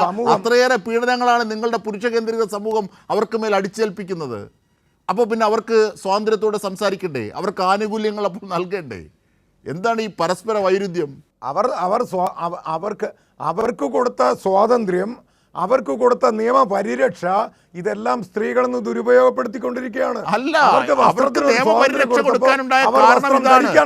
അവർക്ക് സ്വതന്ത്രമായി അജിത് കുമാർ തന്നെ പറയുന്നു അർദ്ധരാത്രി ഒരു സ്ത്രീ ഒറ്റയ്ക്ക് പോകാനാകുമോ? അവർക്ക് മറ്റുള്ളവരെ പ്രകോപിപ്പിക്കുന്ന വസ്ത്രം എന്തിനു ധരിക്കുന്നുവെന്ന്. അവരുടെ വസ്ത്രം, അവരുടെ യാത്ര പോലുള്ള അവകാശങ്ങൾ പോലും നിങ്ങൾ ചോദ്യം ചെയ്യപ്പെടുന്നു, ബന്ധിതമാണെന്ന് പറയുന്നു. എന്നിട്ട് പിന്നെ അവർക്ക് ആനുകൂല്യം കൊടുക്കണ്ടേ? അതല്ലേ അവർ ഡിസർവ് ചെയ്യുന്നത്, അവർ അർഹിക്കുന്നത്. അവരെ നമുക്ക് നമ്മുടെ പ്രകൃതി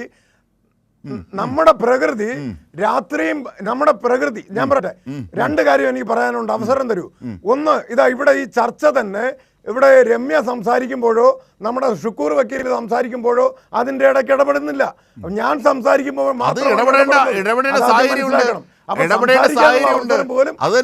തരില്ല. കാരണം അടയ്ക്കായ്ക്കും ഒരു പൊത്തിടാൻ കഴിയില്ല. ഒന്നുകൂടി പറഞ്ഞോട്ടെ. താങ്കൾ വിധ്വംസാത്മകമായ പറച്ചിലുകൾ പറഞ്ഞാൽ അതിനെ എതിർക്കണം, സമൂഹത്തിനല്ലെങ്കിൽ സന്ദേശം.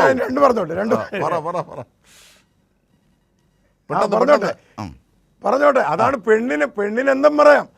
നമുക്ക് രാത്രി ഇതൊക്കെ റദ്ദാകപ്പെട്ട ഉറങ്ങാനാണ്, വീട്ടിൽ കിടന്ന് ഉറങ്ങണം. ഉറങ്ങേണ്ട സമയം, നമ്മുടെ ആരോഗ്യത്തിന് ഉറക്കം നല്ലതാണ്, അത് വേണം. 8 മണിക്കൂർ ഉറങ്ങണം. അർദ്ധരാത്രി ഇറങ്ങി പുറത്ത് നടക്കലല്ല സ്ത്രീകൾ ചെയ്യേണ്ടത്. അവർ വീട്ടിൽ ഉറങ്ങണം, ഉറങ്ങി അവരുടെ വസ്ത്രം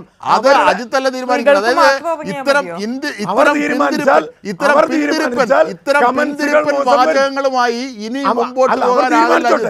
അത് അവർ തീരുമാനിക്കും. താങ്കളുടെ ഭാര്യയാണെങ്കിലും മകളാണെങ്കിലും അടക്കം അവർ തീരുമാനിച്ചോട്ടെ. അത് അവരുടെ അവകാശമാണ്. ഭവിഷ്യത്തുകൾ വരുന്ന കാര്യങ്ങൾ ഒരു ഭവിഷ്യത്തുമില്ല. ഭവിഷ്യത്തുകൾ ഉണ്ടായാൽ അതിനെ തടയാനാണ് നിയമം. അതാണ് ബോബി ചെമ്മണ്ണൂർ അനുഭവിച്ചത്.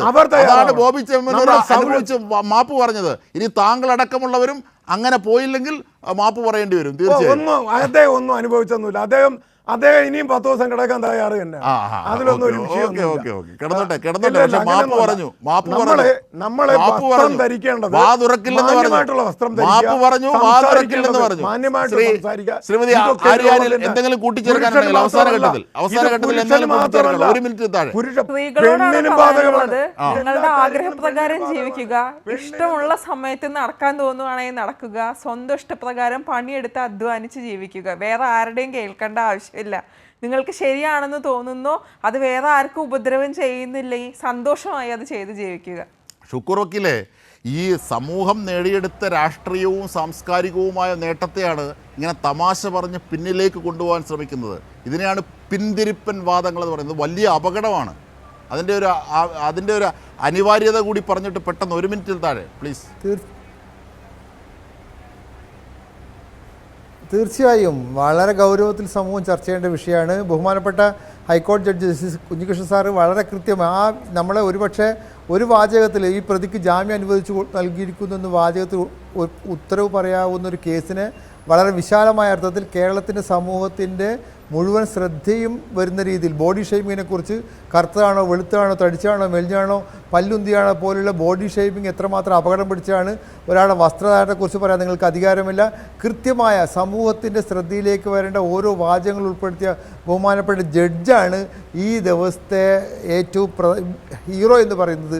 അദ്ദേഹത്തിൻ്റെ വാചകങ്ങൾ സമൂഹം കൃത്യമായി മുഖവിലക്കെടുക്കണം. നിരന്തരം ഈ കാര്യങ്ങൾ നമ്മൾ ഓർമ്മിച്ചു കൊണ്ടേയിരിക്കണമെന്നാണ് ഈ ഘട്ടത്തിൽ എനിക്ക് പറയാനുള്ളത്. തീർച്ചയായും ഓർക്കപ്പെടേണ്ടത് ഓർമ്മിച്ചുകൊണ്ട് തന്നെയാണ് മുന്നോട്ട് പോകേണ്ടത്. പിന്തിരിപ്പൻ വാദങ്ങൾക്ക് തമാശയുടെ മേമ്പൊടികൾ നൽകി വരുന്നതിന് ഉള്ള ഒരു തിരിച്ചടിയാണ് ബോബി ചെമ്മണ്ണൂർ അനുഭവിച്ചത്. പക്ഷേ സാമൂഹിക പ്രത്യാഘാതം അതിൻ്റെ പിന്നിൽ ഒളിഞ്ഞിരിക്കുന്നത് വളരെ വലുതാണ്. അതിനെ തിരിച്ചറിഞ്ഞുകൊണ്ട് വേണം നാം നേടിയെടുത്ത ഊർജങ്ങളുമായി മുമ്പോട്ട് പോകേണ്ടത്. ഈ അവസരത്തിൽ ജുഡീഷ്യറിയും സംസ്ഥാന സർക്കാരും ഒക്കെ കൈകോർക്കുന്ന അവിടുത്തെ വിശാലമായ ഹൃദയത്തിൻ്റെ വശങ്ങളും തുറക്കുന്നത് അവിടേക്ക് തന്നെയാണ്. എന്തായിരുന്നാലും ചർച്ചയിൽ പങ്കെടുത്തവർക്ക് നന്ദി. ന്യൂസ് ആൻഡ് ന്യൂസിനോടൊപ്പം നമസ്കാരം.